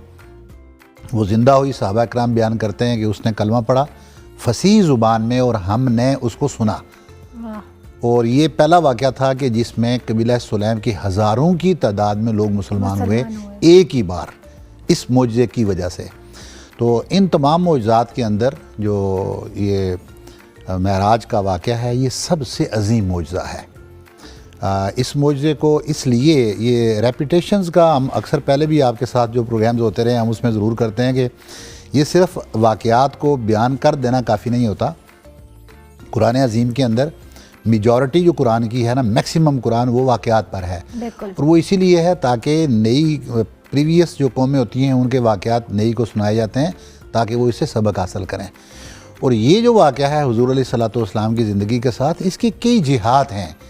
इसमें आप समझें कि हुज़ूर अलैहिस्सलातु वस्सलाम की फ़जीलत भी है, इसमें मोजज़ा सबसे अफजल भी है, इसमें साइंस भी इन्वॉल्व है, इसमें इबादात भी इन्वॉल्व हैं, और सबसे बड़ी बात यह है कि हमारी ज़िंदगी का एक बहुत बड़ा चैप्टर जो इंसान के मरने के बाद जिसका आगाज़ होता है, और बिलखुसूस जन्नत या जहन्नुम का कॉन्सेप्ट, बिल्कुल इसके ऊपर ज़रूर मैं बात करूँगा, क्योंकि आज का जो नौजवान है उसमें जो ये इल्हाद पसंदी आती जा रही है, इसकी बुनियाद पर ये तो मैं एक डायरेक्ट फर्स्ट हैंड इन्फॉर्मेशन ये डिस्कस कर रहा हूँ कि एक शख्स ने मुझे ये कहा कि ये जन्नत और जहन्नुम का कॉन्सेप्ट है ही नहीं, मुसलमान ये कह रहा है। और ये सिर्फ़ एक इस तरह से है जैसे एक आप छोटे बच्चे को चॉकलेट देते हैं कि ये अच्छा काम करो, और जब वो काम अच्छे करता करता बड़ा हो जाता है तो बड़े होकर तो आप उसको चॉकलेट नहीं देते ना। तो यही है कि अल्लाह रब्बुल इज़्ज़त ने आपको ये कहा हुआ है कि ये अच्छे अच्छे काम करोगे तो ये आपको जन्नत मिलेगी। बेसिकली जन्नत का कोई फ़लसफ़ा नहीं है या कोई जहन्नुम का प्रैक्टिकली शेप में मौजूद नहीं। तो ये वाहिद वाक़या मेराज है जिसमें हुज़ूर अलैहिस्सलातु वस्सलाम ने हमें ये तमाम चीज़ें बयान की हैं। और ये आज के इल्हाद पसंद उस जहन के लिए जिनका इसके ऊपर यकीन नहीं आता, इस वाक़े को रिपीट करना चाहिए। अब यहाँ क्योंकि हमारे पास टाइम थोड़ा होता है तो उस थोड़े से वक्त के अंदर हम सिर्फ इशारात कर सकते हैं, बाकी लोगों को इस तरह बुला सकते हैं कि आप इस साइट पर आएँ, इसको पढ़ें। बिलखुसूस अगर पूरा साल नहीं पढ़ सकते तो अब जो ये वक्त शुरू हो गया है इसमें अब आजकल इंटरनेट के ऊपर भी मालूमात मौजूद है, अगर थोड़ा सा तेज़ दिमाग हो, और बुक्स भी मौजूद हैं, तो मैक्सिमम 1 से 2 घंटे के अंदर आप इस मुकम्मल वाक़े को पढ़ सकते हैं, तो इससे आपको बड़ा सबक मिलेगा। आप अलैहिस्सलाम के हवाले से ये जिस वक्त पेश आया, पेश कब आ रहा है वाक़या मेराज, उस वक्त पेश आ रहा है इसको आमुल हुज़्न कहते हैं, यानी कि गमों का साल। तो हुज़ूर अलैहिस्सलाम, और उसमें एक बड़ा इशू ये था कि ज़ाहिर नबी जब आता है ना, तो नबी का काम है, जो अल्लाह रब्बुल इज़्ज़त उनकी ड्यूटी लगाता है कि लोगों को हिदायत की तरफ बुलाना। मक्कातुल मुकर्रमा और गिरदोनवा में जब लोगों को बुलाया गया और नहीं आए तो आप अलैहिस्सलाम ने ताइफ का रुख किया, और वहाँ से भी वो पूरा वाक़या आप सुनाने की यहाँ ज़रूरत नहीं है। जब मायूसी, तो मैं नहीं कहता नबी को कभी मायूसी नहीं होती है, मायूसी होती तो जिब्रील अमीन आए थे और उन्होंने आकर कहा कि ये दोनों पहाड़ी के ऊपर मैं ऐसे उल्टा देता हूँ, तो आपने फरमाया कि नहीं, मैं देख रहा हूँ कि इन्हीं में से काबे को पासमां मिलेंगे, इन्हीं से इस्लाम के बड़े बड़े, मोहम्मद बिन कासिम फिर कहते हैं उसी इलाके से बिलोंग करते हैं। तो आप अलैहिस्सलाम को जब वहाँ से अज़ियतें पहुँची तो वापस तशरीफ़ लाए, तो ये उसी साल का फिर वाक़या है कि अल्लाह रब्बुल इज़्ज़त ने हुज़ूर अलैहिस्सलाम को उन बुलंद मुकामात पर फाइज़ किया कि आज की साइंस जितनी भी वर्किंग कर ले, वो वाक़या मेराज के ऊपर क़यामत तक सिर्फ़ इसको साबित करने के लिए दलाइल ही आते रहेंगे, लेकिन शायद इसको एंड तक ना पहुँचा सकें। और एंड तक ना पहुँचाने की एक वजह आपके प्रोग्राम में भी मैंने बयान की होगी, मैं अक्सर जगहों पर करता हूँ, वो ये है कि इर्तिक़ा जो होता है ना किसी भी चीज़ का, वो किसी एक जिन्स का या एक किसी जैसे इंसान हैं तो उनका अगर इर्तिक़ा है तो एक उनकी बॉटम लाइन होती है, एक उनकी मैक्सिमम लाइन होती है। तो बॉटम लाइन इंसान की, कोई भी इंसानियत की एक मिनिमम है, मैक्सिमम लाइन जो है ना उससे अगले दूसरी किसी काइंड की शुरू होती है। तो गोया कि अल्लाह रब्बुल इज़्ज़त की ज़ात तो हमारी समझ में आने वाली नहीं, लेकिन इंसानियत इर्तिक़ा करते करते हुज़ूर अलैहिस्सलाम की सूरत में आई, यानी हुज़ूर कायनात का एक मुकम्मल और अरफा सूरत है। खुद आपने फरमाया ना कि मेरा दौर बेहतरीन दौर है, और इब्न खलदून इसके ऊपर कहते होते हैं कि हर नुक्ता कमाल इब्तिदाए ज़वाल है। हुज़ूर की जो दौर था वो कमाल पहुँच चुकी थी इंसानियत उसके ऊपर, और अब उसके बाद से इंसानियत लगातार तनज़्ज़ुल का शिकार है, ज़वाल पज़ीर है। तो हुज़ूर कमाल पर गए, लेकिन हुज़ूर की ज़िंदगी का कमाल क्या था? हुज़ूर की ज़िंदगी का कमाल वाक़या मेराज में वो है, सुम्मा दना फ़तदल्ला फ़क़ाबा क़ौसैन औ अदना, इतना करीब अल्लाह रब्बुल इज़्ज़त की ज़ात के हो गए कि फिर वहाँ से वो काबा कौसैन का आ जाता है ना, कि जिस तरह कमान, दो कमान के दो किनारे आपस में एक दूसरे के करीब करीब होते हैं। फरमाया फिर इससे भी करीब हो गए, और इतने करीब हो गए कि उसके बाद का कोई बयान नहीं है। गोया कि हुज़ूर अलैहिस्सलाम की ज़िंदगी की कुछ सिफ़ात और कुछ मुवासिफ़ात ऐसी हैं जो जाकर अल्लाह रब्बुल इज़्ज़त की ज़ात के साथ यूँ मिल जाती हैं कि उनको बयान करना इंसान के लिए मुश्किल हो जाता है। अच्छा, तो ये सबसे बड़ा उरूज है आपकी ज़िंदगी का। वाह, अच्छा फखदारी साहब, मैं चाहूँगी जैसे आपने अभी ख़ुद भी बात की कि हम सारा वाक़या तो उस तरह से नहीं कर सकते, हम इशारों का आपने जिक्र भी किया, कुछ ऐसे मौज़ात भी ज़ाहिर हुए हैं जो इंसानी अक्ल में, जिसको अभी आप साइंस से रेफ़र भी कर रहे थे। मैं चाहूँगी उन छोटे छोटे वाक़यात का भी आप जिक्र करें, और फिर जो नमाज जो कि सबसे इम्पॉर्टेंट हिस्सा रही है, एक तोहफ़े की शक्ल में हमें मिली है, उस हवाले से भी बात करें। अच्छा, एक तो आप अलैहिस्सलाम के इस वाक़या मेराज के हवाले से हमारे लिए ज़ाहिर दर्स जो भी इंसानियत है ना, देखें हमने हमारी मैक्सिमम ज़िंदगी किस बात पर गुज़रती है। ये जो दुनियादारी की ज़िंदगी है, इसके ऊपर हम जायज़ और नाजायज़ की तमीज़ को इसलिए कायम करते हैं कि इसके बाद एक और बहुत बड़ी ज़िंदगी का आगाज़ होने वाला है, और वो हमारी परफेक्ट लाइफ है, और वो ना ख़त्म होने वाली ज़िंदगी है, और उसकी जो आसाइश और उसके सुकून के लिए, और जो अल्लाह वाले होते हैं वो तो कहते हैं हम अल्लाह की रज़ा और अल्लाह की मुस्कुराहट, अल्लाह की रज़ा के लिए, अल्लाह की आवाज़ सुनने के लिए फिर ये सब कुछ कर रहे होते हैं। अच्छा, अगर हमारा आलम बरज़ख के बाद और उखरवी ज़िंदगी के ऊपर यकीन ही नहीं होगा तो यकीनन हमारी ये वाली ज़िंदगी तो बर्बाद हो जाएगी ना। फिर हम यही सोचेंगे कि हमने जो कुछ यहीं पास करने वक्त ये है, इसके बाद नहीं है। अब इसलिए इस पूरी वाक़या मेराज के अंदर हमारा जो सबसे अक़ीदा मज़बूत होता है वो इस बात पर होता है। अब दूसरी तरफ आ जाते हैं कि इस वक्त कायनात जो उरूज पर जा रही है, तो बंदा ऑब्वियसली जब किसी चीज़ की नियामतों के अंदर खुबता है तो वो इतना फिर उसके अंदर गिरा चला जाता है कि उससे बाहर आना मुश्किल हो जाता है। आज के ज़माने की साइंस, अब वाक़या महराज को हम उस ज़माने, आपने जो साइंस की बात की, हम उस ज़माने में अगर वाक़या महराज को देखें, जिस दौर के अंदर लोग सवारी के ऊपर भी सफ़र करना मुश्किल होता था, पैदल ज़्यादा सफ़र होते थे, और सवारी कौन सी मिलती है, सवारी ज़्यादा से ज़्यादा ऊँट हैं, घोड़े हैं, इस तरह की सवारियों के ऊपर सफ़र किया जाता है जो आहिस्ता चलने वाले जानवर हैं। ऐसे दौर के अंदर हुज़ूर अलैहिस्सलातु वस्सलाम रातों रात सुबहानल्लज़ी अस्रा बिअब्दिही लैलन मिनल मस्जिदिल हराम इलल मस्जिदिल अक़सा, तो रातों रात मस्जिद हराम से मस्जिद अक़सा तक आप अलैहिस्सलातु वस्सलाम को सफ़र करवाया जाता है। और इस बात पर भी सब मुत्तफ़क़ हैं कि ये सफ़र रूह और जिस्म के साथ हुआ। ये ऐसा नहीं कि सिर्फ रूहानी सफ़र है, वो तो आज भी सोए हुए रात को बंदा कहीं से कहीं निकल जाता है, लेकिन हुज़ूर अलैहिस्सलातु वस्सलाम की इस मोजज़े की खुसूसियत ये है कि ये जिस्म और रूह के साथ सफ़र है। फिर वहाँ से सातों आसमान, और जो आपने उसमें बयान कर दिया। अब साइंस क्या कहती है, आज अब जाकर साइंस इस बात के ऊपर पहुँची है कि अगर इंसान बिजली की रफ्तार सफ़र करता है तो वक्त थम जाता है। अगर बिजली की रफ्तार से, वैसे ये पॉसिबल नहीं है, अभी भी जो सफ़र इस वक्त हो रहे हैं उसमें बिजली की रफ्तार से सफ़र करना, रोशनी की रफ्तार से सफ़र करना, ये पॉसिबल नहीं है साइंस के लिए। लेकिन अगर कर ले तो वो सफ़र क्या वक्त थम जाता है। अब देखें हुज़ूर अलैहिस्सलातु वस्सलाम का मोइज़ा कैसा है कि वक्त भी थमा, और किस अंदाज में थमा कि आप अलैहिस्सलातु वस्सलाम रात को उठे, वज़ू फरमाया और सफ़र शुरू किया, और वापस तशरीफ़ ले आए, और जो दरवाज़े की कुंडी है वो अभी हिल रही है, और जो पानी वज़ू का वो भी बह रहा है, और आप वापस भी तशरीफ़ ले आए।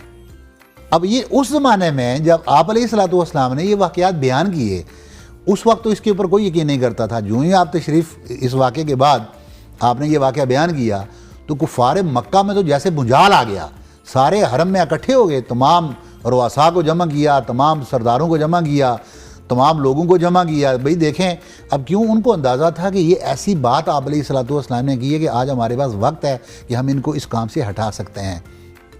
अब दो तरीके हैं, एक है इल्म के ज़रिए मानना, जो आज हम साइंसी तरक्की को देखकर वाक़या महराज को यहाँ बैठकर डिस्कस कर रहे हैं।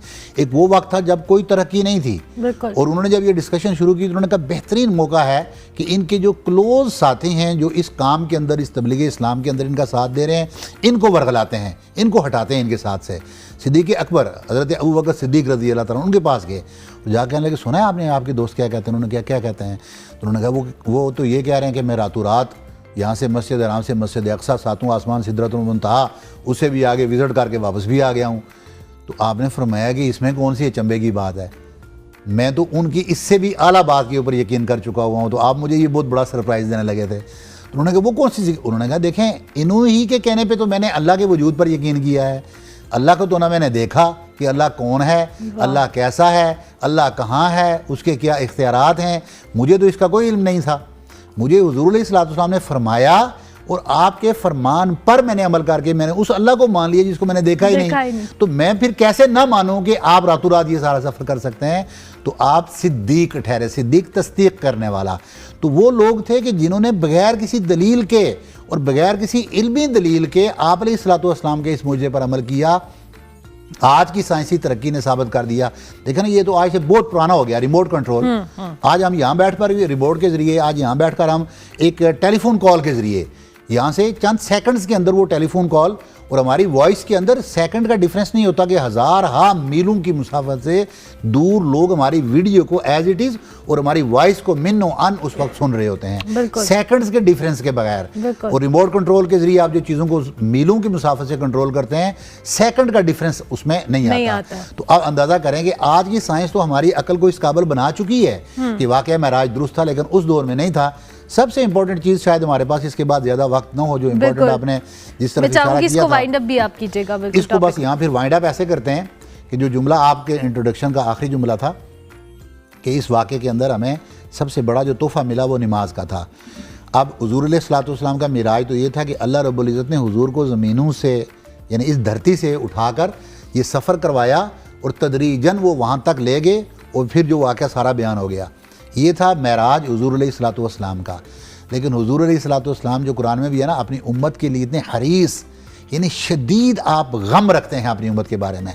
तो आपको अपनी उम्मत के बारे में भी गम था कि मुझे तो महराज नसीब हो गया, मेरी उम्मत को महराज कैसे मिलेगा। तो इसलिए फरमाया कि जो नमाज है ये मोमन की महराज है, ये मोमन की महराज है। आप जब नमाज में ना तहारत मानवी और तहारत हकीकी ये दोनों पाकीज़गियाँ हासिल करने के बाद जब नमाज में खड़े होते हैं तो उस वक्त आपका कनेक्शन फौरी रब ताला के साथ जुड़ जाता है। जैसे आप नंबर डायल करते हैं ना तो लाखों नहीं अरबों के करोड़ों की तादाद में नंबर्स आपके होंगे, लेकिन जो नंबर आप डायल कर लेते हैं उसी नंबर पर कॉल जाती है, किसी दूसरे पर कॉल नहीं जाती। बिल्कुल सही। तो ऐसे ही फिर जब आप अल्लाह के साथ ये नंबर डायल कर लेते हैं तो उस वक्त फिर अल्लाह के साथ आप जुड़ जाते हैं। इसके लिए वो जो हदीस ईमान है उसका आखिरी हिस्सा जिसमें हुज़ूर अलैहिस्सलातु वस्सलाम ने एहसान की तारीफ़ फरमाई, अन तअबुदल्लाह कअन्नका तराहू, कि तू अल्लाह की यूं इबादत कर जैसे तू खुद खुदा को देख रहा है। फ़इन लम तकुन तराहू फ़इन्नहु यराक, और फिर अगर ये कैफियत पैदा नहीं कर सकता तो अल्लाह के मुराकबे में आ जा कि वो तुझे देख रहा है लेकिन है ये महराज है। तो हमें कम अज़ कम इस नमाज की हिफाजत इस अंदाज में ज़रूर करनी चाहिए, अपनी औलादों को अपनी नस्लों को सिखानी चाहिए कि ये भी हुज़ूर अलैहिस्सलातु वस्सलाम का महराज शरीफ का दिया हुआ तोहफ़ा और मोमिन के लिए महराज है। बेशक बेशक। Thank you very much professor साहब, बहुत शुक्रिया आपके वक्त का। प्रोफेसर ऐनुल हक बगदादी हमारे साथ मौजूद थे। आज शब महराज है जी, नमाज के हवाले से और इस रात की अहमियत के हवाले से प्रोफेसर साहब हमें बता रहे थे। ज़रूर दुआओं का एहतमाम करें और नमाज़ पढ़ें, तो हमें भी अपनी दुआओं में याद रखें। मैं ब्रेक लूँगी, ब्रेक के बाद वापस आते हैं। आप देखते रहिए गुड मॉर्निंग पब्लिक।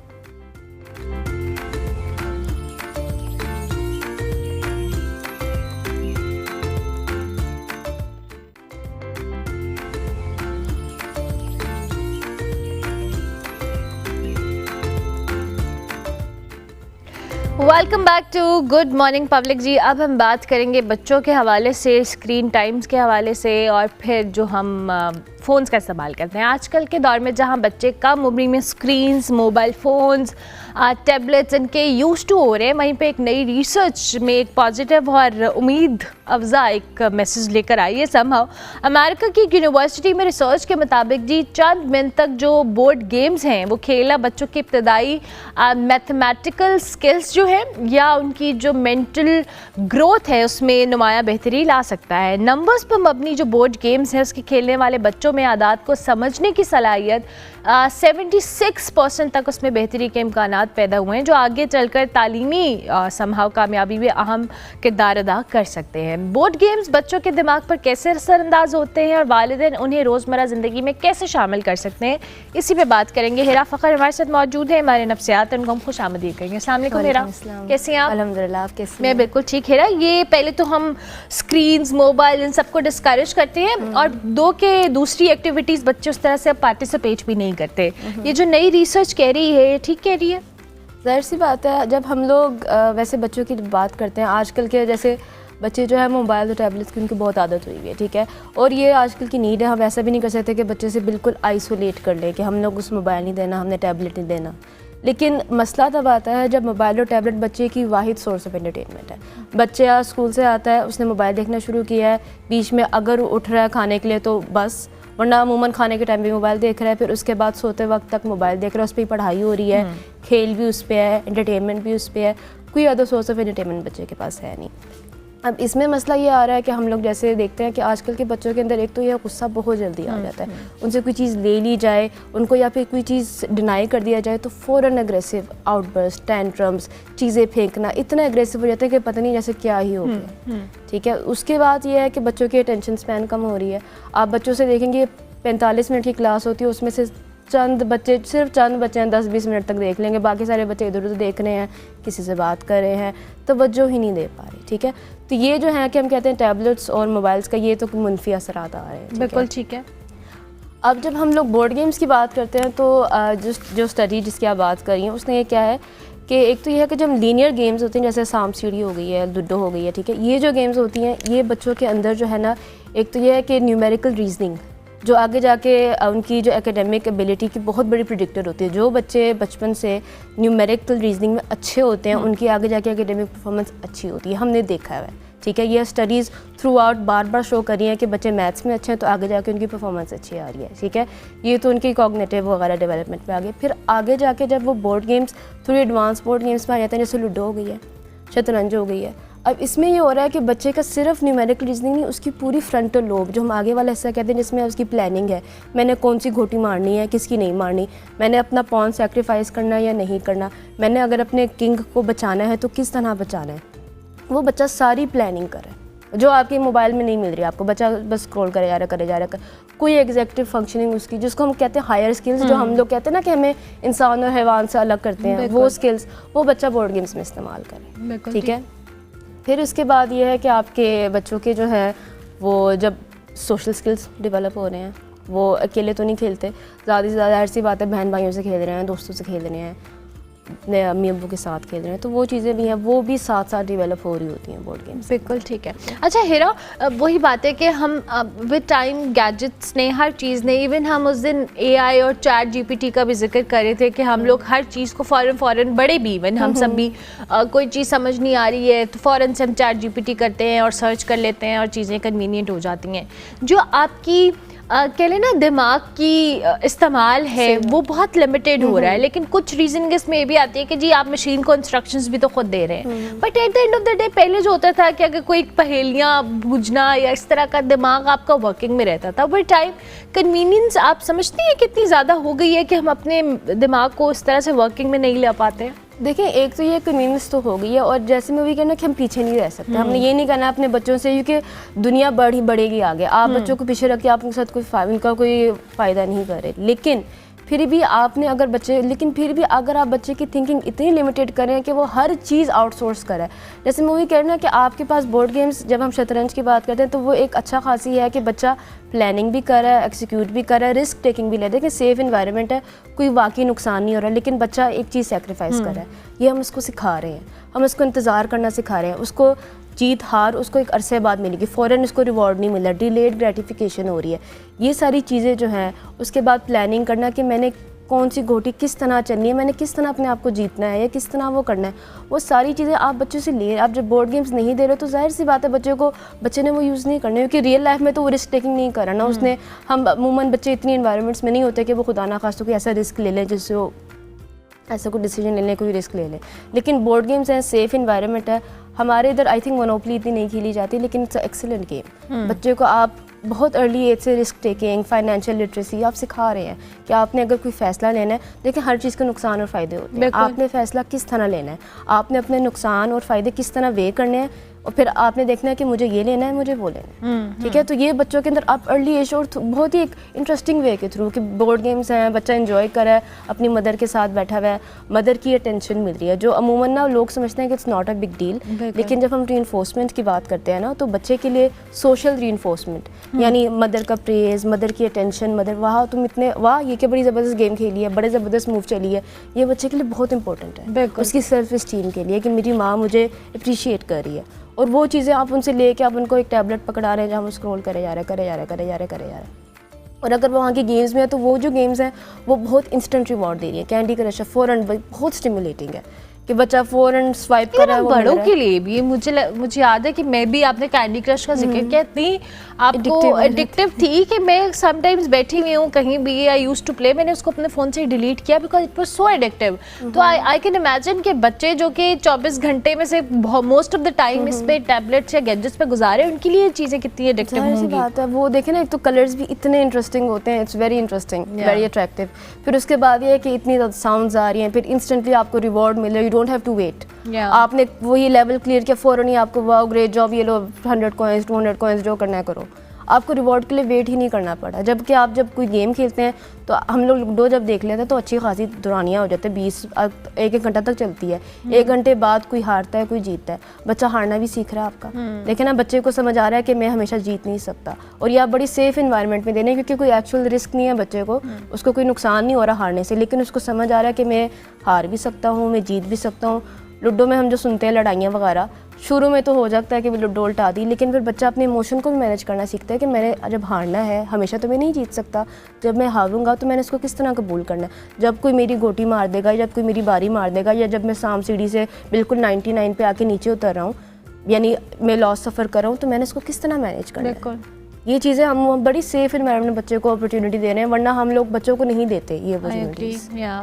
अच्छा, अब हेरा, जाहिर है बच्चों को, पेरेंट्स के लिए भी इस दौर में इन सारी चीज़ों पे जब बच्चे डिपेंडेंट है बड़ा चैलेंजिंग है कि वो कैसे शिफ्ट भी करें, बिकॉज बहुत सारे पेरेंट्स वर्किंग हैं, घर पे उस तरह से हेल्प नहीं है, क्वालिटी टाइम देना, वो समहाउ प्रायोरिटीज़ उनकी होती हैं, बट वो मैनेजमेंट का एक इशू भी आता है मदर्स के लिए स्पेसिफिकली। आप कैसे एंगेज कर सकते हैं इस तरह की एक्टिविटीज़ में? कोई जो चाहे वो वर्किंग मदर है, घर में काम कर रही हैं, वो अपने तौर पे ऑक्यूपाइड है। अच्छा, सबसे पहले तो ये आपने समझना है कि आपने सबसे पहले देखना है कि आपके बच्चे की उम्र क्या है, ठीक है? ठीक है। हर बच्चे की डेवलपमेंटल लेवल के अकॉर्डिंग ही उसको जो है ना आपने चैलेंज करना है। ऐसा नहीं है कि 4 साल का बच्चा आप उसको लेके बैठ जाओ शतरंज खेलना, उसने नहीं खेलनी, उसने इरिटेट हो जाना है। इसी तरह ऐसा भी नहीं है कि आपका 12-13 साल का बच्चा जो थोड़ा इंटेलिजेंट है, आप उसको बहुत ही सिंपल गेम पे सांप सीढ़ी पे लगा लें।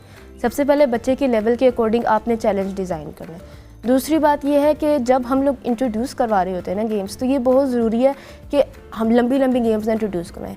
स्नैक्स एंड लैडर्स होगी, सांप सीढ़ी जो होती है शॉर्ट गेम है, 20-25 मिनट में ख़त्म हो जाती है, उनो भी रिलेटिवली शॉर्ट है। शतरंज होगी, चेकर्स होगी, लूडो होगी, ये लंबी चलती हैं। अगर आपके बच्चे के शुरू से अब वो मोबाइल पे डिपेंड हुआ है तो वो फ़ौरन से आके लोग गेम्स नहीं खेलना शुरू कर देगा। आहिस्ते आहिस्ते शुरू करवाएं और ये मत उम्मीद लगाएं कि आपने अगर बच्चे को गेम की इंट्रोडक्शन दे दी है तो बच्चा अब मोबाइल को छोड़ देगा। ये बहुत पेरेंट्स कहते हैं कि अब तो गेम खेल दिया, अब उसने मोबाइल पकड़ना ही नहीं, उसने मोबाइल पकड़ना है। मेन आपका गोल ये होना चाहिए कि बच्चे के लिए मोबाइल के अलावा भी कोई रिक्रिएशनल एक्टिविटी हो, बच्चा और भी कोई चीज़ इंजॉय करे, ठीक है? आहिस्ता आहिस्ता इंट्रोड्यूस कराएं। दूसरी बात यह है कि आप एज पेरेंट्स, सबसे बड़ी बात है कि पेरेंट्स को खुद मॉडल होना चाहिए। आप बच्चे को गेम्स पे लगा रहे हैं, आपके अगर 2-3 बच्चे हैं उनको आपने गेम पे लगा दिया, खुद आप स्क्रॉल कर रहे हैं बैठ के, ठीक है? आप नहीं भी खेलना, आप इन्वॉल्व तो हों, ऊपर से सुपरवाइज कर ले, बोल दें कि ये अच्छी मूव थी, वो बुरी मूव थी। थोड़ा अब मैंने वही बताया ना कि सोशल इन्फोर्समेंट जो हम कहते हैं इतनी बड़ी चीज़ नहीं होती। मदर्स की अटेंशन बच्चों के लिए बहुत वैल्यूबल होती है। बार बार उसको रीइंफोर्स करें, बार बार कहीं अच्छा है, कभी एक बार खुद भी इन्वॉल्व हो जाएं। फिर आहिस्ता आहिस्ता आपने कभी कभार ये भी कर सकते हैं कि आप हार भी जाएं। बच्चे को शुरू में जब आपने उसको गेम के मज़ा दिलवाना है ना कि game is a interesting thing, वो पनिशमेंट नहीं है, वो एक खेल है, तो उसमें आप हार भी सकते हैं जाके बच्चे को हो कि वाह मैं जीत रहा हूँ। छोटे छोटे बच्चों को लेके कि मैं जीत रहा हूँ, वाह बड़ा मज़ा आ रहा है। 4 to 6 ईयर्स, 4 to 7 तक हम रिकमेंड करते हैं कि आप ना स्नैक्स एंड लैडर्स से स्टार्ट करें। 7 to 10 हो गया, हम कहते हैं कि आप लोग लूडो पे भी आ सकते हैं, ठीक है? चेकर्स बड़ी अच्छी गेम है, उस पर आप आ सकते हैं। फिर जब हम ऊपर गेम्स पे जाते हैं तो स्ट्रेटेजिक गेम्स होगी, जैसे चेस हो गई, मोनोपली हो गई है, वो गेम्स आप वो इंट्रोड्यूस करें अपने बच्चों से, ठीक है? एज के अप्रोप्रिएट चैलेंज रखें और आपने भी इन्वॉल्व होना है। सबसे ज़्यादा है कि पेरेंट्स ने भी इन्वॉल्व होना है। पेरेंट्स ने नहीं कहना कि अब हम लोग गेम दे के दे दी है, स्क्रैबल वगैरह में आप खेलें साथ। और ये तो अब आगे जाके बड़े बड़े टूर्नामेंट्स होते हैं, स्क्रैबल हो, चेस हो। मैंने तो अब इस शो के थ्रू बहुत सारे ऐसे कंपटीशन या चैम्पियनशिप सुनी है जो मुझे स्क्रैबल चैम्पियनशिप, हमारे पाकिस्तान से चैम्पियंस हैं बच्चे जो खेलते आ रही हैं और प्रोफेशनल इस चीज़ को करें। Thank you very much Hera, बहुत शुक्रिया कि आप तशरीफ़ लाई। हेरा फ़खर हमारे साथ मौजूद थी जी। आप बच्चों को आपने अगर गैजेट्स या सोशल मीडिया या दीगर चीज़ों का इस्तेमाल आप करने दे रहे तो साथ साथ उनकी मेंटल ग्रोथ के लिए ये बोर्ड गेम्स या इस तरह की जो एक्टिविटीज़ हैं इसमें भी मेक श्योर करें कि आपके बच्चे जो हैं वो पार्टिसिपेट करें, ताकि ज़ाहिर है आपने उनका पढ़ाई में भी उस तरह से दिमाग चलेगा और वैसे भी थोड़ी सी आपकी जब एफर्ट लगती है तो कहीं ना कहीं वर्किंग में आती हैं बहुत सारी चीज़ें। हम ब्रेक लेते हैं, ब्रेक के बाद वापस आते हैं।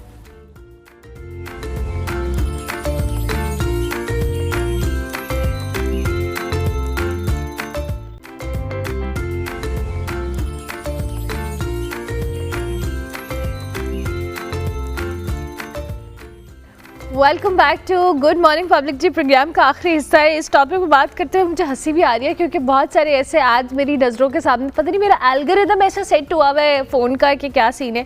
आजकल सोशल मीडिया पे जी वेट लॉस टीज़ के नाम पे बड़ी चीज़ें बिक रही हैं कि आप एक चाय पिएँ और आपका वज़न गायब हो जाएगा। फिर वेट लॉस टीज़ इतनी ज़्यादा आ गई है मार्केट में कि लोग इसके नाम पर, ये तो नहीं कह सकते सेहत, बल्कि सिर्फ एक होप है जो परचेज़ कर रहे हैं। चंद दिन में आपका इतने किलो वजन कम हो जाएगा, इसका वादा किया जाता है। फिर बगैर मेहनत के स्लिम होने का ख्वाब है जो बहुत सारे लोग देखते हैं, लेकिन क्यों देखते हैं मेरी समझ से बाहर है। अब सवाल ये कि क्या ये वाकई आपके फ़ैट को कम करता है या सिर्फ आपकी बॉडी से पानी और एनर्जी को समहाउ ड्रेन कर लेता है और हमें वक्ती एक खुश फहमी होती है कि जी हम पतले हो गए। आज हम बात करेंगे वेट लॉस टीज़ के हवाले से कि क्या वाकई इसमें कुछ सच्चाई होती है या ये सिर्फ एक गिमिक है या खामोशी से हमें नुकसान भी पहुंचा रही है, क्योंकि आई बिलीव कि जितने भी डॉक्टर्स न्यूट्रिशनिस्ट हमारे पास आते हैं सब ने यही कहा है कि वेट लॉस का कोई ऐसा नहीं है शॉर्टकट जो आप इस्तेमाल करें और आप फ़ौरन से पतले हो जाएं। तो डॉक्टर हमारा अतर हमारे साथ मौजूद है, न्यूट्रिशनिस्ट हैं, उनको खुश आमदीद कहेंगे। अस्सलाम वालेकुम डॉक्टर हमारा। वालेकुम अस्सलाम। कैसी हैं आप? मैं ठीक, आप कैसी हैं? मैं बिल्कुल ठीक, थैंक यू सो मच कि आप आई।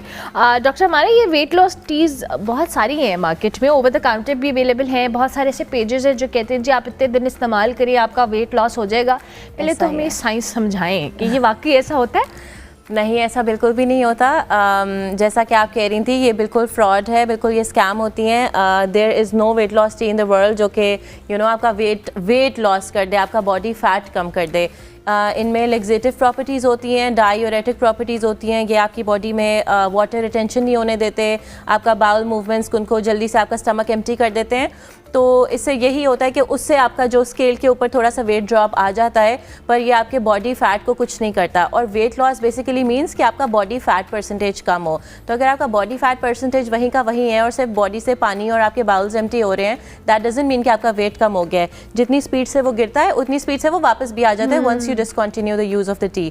तो जी ऐसा है। अच्छा डॉक्टर, हमारे ऑब्वियसली ये इतनी सारी अब मार्केट में चीज़ें आ गई हैं। पहले हम डाइट्स को भी आई बिलीव मैंने आपके साथ डिस्कस किया कि फ़लानी डाइट करें तो आप इतने दिन में पतले हो जाएंगे। अब ये टीज़ का इस्तेमाल करें, जैसे आपने खुद कहा कि वाटर आपकी बॉडी में नहीं रहने देता है या बोल्स को एम्प्टी कर रहा है, सारी चीज़ें, but at the end of the day इसका नुकसान भी तो होगा ना आपकी बॉडी को। हम सिर्फ इस चीज़ को अगर बात करें कि ये फॉर द टाइम बिंग ये स्केल पर इतने किलोस कम हो गया, लेकिन उसका लॉन्ग टर्म इम्पैक्ट भी तो आपकी बॉडी पे आ रहा होगा। बहुत ज़्यादा आता है। देखिए जी, weight loss is work, it's effort. कोई शॉर्टकट आपको प्रॉमिस नहीं कर सकता कि आपका जी इतने केजी वेट कम हो जाएगा। हाँ ज़रूर, अगर आप वर्कआउट की वीडियोस देखें, वो आप अपनी मसल मूवमेंट कर रहे हैं और आप एक हैवी लिफ्टिंग या जो भी, दैट इज़ एफर्ट, ठीक है, वो आप करते हैं तो आपका 2 वीक्स में इतने केजी वो अचीवेबल है। आप एक चाय पी लेंगे, दिन का सारा खाने के बाद आप एक चाय पी लेंगे, इट डज़ नॉट वर्क। और जैसा कि आप कह रही हैं कि ये नुकसान पहुंचाता है, ये वाकई नुकसान पहुंचाता है। एक तो अगर आपकी बॉडी वाटर को रिटेन नहीं कर रही जो कि उसको चाहिए, एक तो होता है कि जितना तो निकलता है, एक पानी आपकी बॉडी को चाहिए, उसमें इलेक्ट्रोलाइट्स हैं, वो भी अगर आपकी बॉडी में एब्जॉर्ब नहीं हो रहे हैं, आपकी बॉडी को पोटेशियम इतना चाहिए होता है, अगर वो जितनी क्वांटिटी में चाहिए वो नहीं एब्जॉर्ब हो रहा, तो ऑब्वियसली आप किडनी फेलियर की तरफ जा सकते हैं। अगर आपका इलेक्ट्रोलाइट इम्बैलेंस हो गया है, आपका कार्डियक रिदम इससे डिस्टर्ब हो सकता है। देन आपकी बॉडी को आप कंफ्यूज कर रहे हैं अपनी बॉडी को, जी हमने मेटाबॉलिज्म तेज़ कर दिया, ये चाय पी के हमारा मेटाबॉलिज्म चलना है। आप एक पीनट भी खाएंगे ना, आपकी बॉडी वर्क करेगी, उसको किसी एक्स्ट्रा उसकी ज़रूरत नहीं है कि आपने बाहर से कोई चाय पीनी है तो वो बॉडी वर्क करेगी, उसके अलावा आपका मेटाबॉलिज्म नहीं चलेगा, ऐसा कुछ नहीं होता।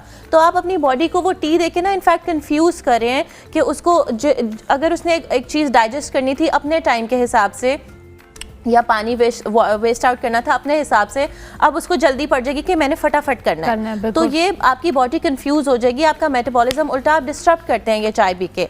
दूसरा I really support this fact कि अगर कोई चीज़ आपके सामने नहीं है ना, जैसे हम अपने घर में हर्बल टीज़ वगैरह बनाते हैं, खुद बनाते हैं, बिल्कुल वो हमारे सामने है, उनकी क्वालिटी उनका सारा कुछ चेक्ड है। एक चीज़ डब्बे में बंद होके आ रही है, यू नेवर नो, आप कैसे ट्रस्ट कर सकते हो कि ये आपका वेट लूज कर देगी और आपकी हेल्थ को ख़राब नहीं करेगी। मतलब ये बहुत ये स्कैम है, ये फ्रॉड है। With that. अच्छा अभी आप डॉक्टर हमारा आपने बात की, मैं चाहूँगी उसको थोड़ा मजीद एलेबरेट भी करें। घरों में हम बहुत सारी ऐसी चीज़ इस्तेमाल करें, इवन मैंने खुद भी प्रैक्टिस शुरू की कि मैं सुबह निहार मुँह चिया सीड्स पीती थी, मेरा उससे मेटाबॉलिज्म अच्छा हो रहा था। मतलब आपकी बॉडी के लिए बहुत सारी ऐसी नेचुरल चीज़ें हैं जो आपके घर में मौजूद हैं, किचन में मौजूद हैं, आप उससे उसको इम्प्रूव कर सकते हैं rather than depending on a T over the counter. ये रिप्लेसमेंट नहीं होती। आपकी वही बात है कि weight loss requires effort and work, आप उसको रिप्लेस नहीं कर सकते किसी चाय के साथ। जैसे अब टीज़ आ गई है मार्केट में, कैमोमाइल टी आ गई है, हिबिस्कस टी आ गई है, ये बहुत अच्छी हैं, लेकिन ये वेट लॉस के लिए नहीं है। स्पेशली अगर आपके जैसे घर में भी आपकी चीज़ें हैं, आपकी काफ़ी सारी चीज़ें होती हैं कि आप सना मक्खी ले लें या ये ले लें वो ले लें, एक तो हर्बल वर्ड को ना हम लोग कंफ्यूज करते हैं ऑर्गेनिक के साथ, एक्सप्लॉइट भी करते हैं, एक्सप्लॉइट मिस यूज करते हैं कि ये नेचुरल है। अगर ये हर्बल लिखा हुआ है ना तो ये नेचुरल चीज है, ऐसा कुछ नहीं होता। इसकी मेडिसिनल प्रॉपर्टीज होती हैं, और जिस चीज़ की मेडिसिनल प्रॉपर्टीज है ना उसको आप अनमॉनिटर्ड अनफिल्टर्ड आप उसको यूज़ नहीं कर सकते हो, स्पेशली प्रोलॉन्ग टाइम के लिए। आप उसको, सना मक्खी is a very strong laxative जो कॉन्स्टिपेशन में यूज़ होता है। आप उसको नॉर्मल अपनी लाइफ का पार्ट नहीं बना सकते कि जी हम ये पियेंगे और कोई भी चाय, there is no tea in the world जो कि प्रॉमिस कर देगी कि इसको पीने से हमारा वेट लॉस हो जाएगा। वेट लॉस नहीं होता, वो उसमें एड ज़रूर करती है। आपकी डाइजेशन इंप्रूव हो जाएगी, आपका स्लीप साइकिल, आपका स्ट्रेस रिड्यूस हो जाएगा। दैट इन टर्न जो है वो आपका वेट लॉस में हेल्प करता है। फिर आपकी मसल मूवमेंट, आपकी एक वेरी बैलेंस्ड डाइट, ये सब कुछ, कैलोरी डेफिसिट होना, ये सारी चीज़ें जब मिलती हैं ना तब जाके आपका वेट कम होता है। एक चाय पीने से आपका वेट कम नहीं हो सकता। ये बात अगर समझ आ जाए तो बहुत सारे लोग, मेरे ख्याल से बिजनेसेस बंद हो जाए बहुत सारे लोगों की, आई बिलीव, क्योंकि डॉक्टर हमारा, मैंने इतना सुन लिया है, मतलब इतने दिन में आप इतने किलो वजन कर ले। मैं लिटरली तंग पड़ गई हूँ देख देख कर अपने इर्द गिर्द इतने ज़्यादा ads. I don't know it's about algorithm और व्हाटएवर इट इज़, बट अब बहुत सारे लोग इस चीज़ को बाय भी कर रहे हैं, मतलब इस मंजन को खरीद रहे हैं somehow कि अच्छा जी हम ये फलानी टी लेंगे फलाना। और मैंने बहुत सारे सेलिब्रिटीज़ को इंडोर्स करते हुए देखा है। आपने भी बड़ी अच्छी बात की कि कोई दुनिया में शॉर्टकट नहीं है, आपको हर चीज़ इक्वली अपनी लाइफ में बैलेंस करनी है। वेट लॉस के लिए एज ए न्यूट्रिशनिस्ट आप व्हाट यू रिकमेंड कि आपकी एक्सरसाइज कितनी होनी चाहिए, आपकी डाइट में आपको कैसे अपना पोर्शन कंट्रोल करना है, आपका लाइफस्टाइल मॉडिफाई कैसे होना है? सो फर्स्टली आप एक अच्छी बैलेंस डाइट लें, ठीक है। अब आपने देखा होगा जितने भी ये टीज आ रही होती हैं मार्केट में, इनके साथ भी, I don't know if you have ever purchase, but I have been through it, क्योंकि before prior when I was a nutritionist, because उस वक्त मैं भी स्कैम का पार्ट बन गया एंड ऑल, मुझे समझ नहीं आई तो भाई ये तो शॉर्टकट है, तो मैंने वो खरीदी। Even they also come with a very unachievable and unattainable diet plan कि जी उबले हुए अंडे और ये सब खा लो and brisk walk of 30 minutes, क्योंकि उनको भी पता है कि what they are selling is fake. हाँ ठीक है, और फिर भी लोगों को समझ नहीं आती इसकी कि ये इससे पतले नहीं होना।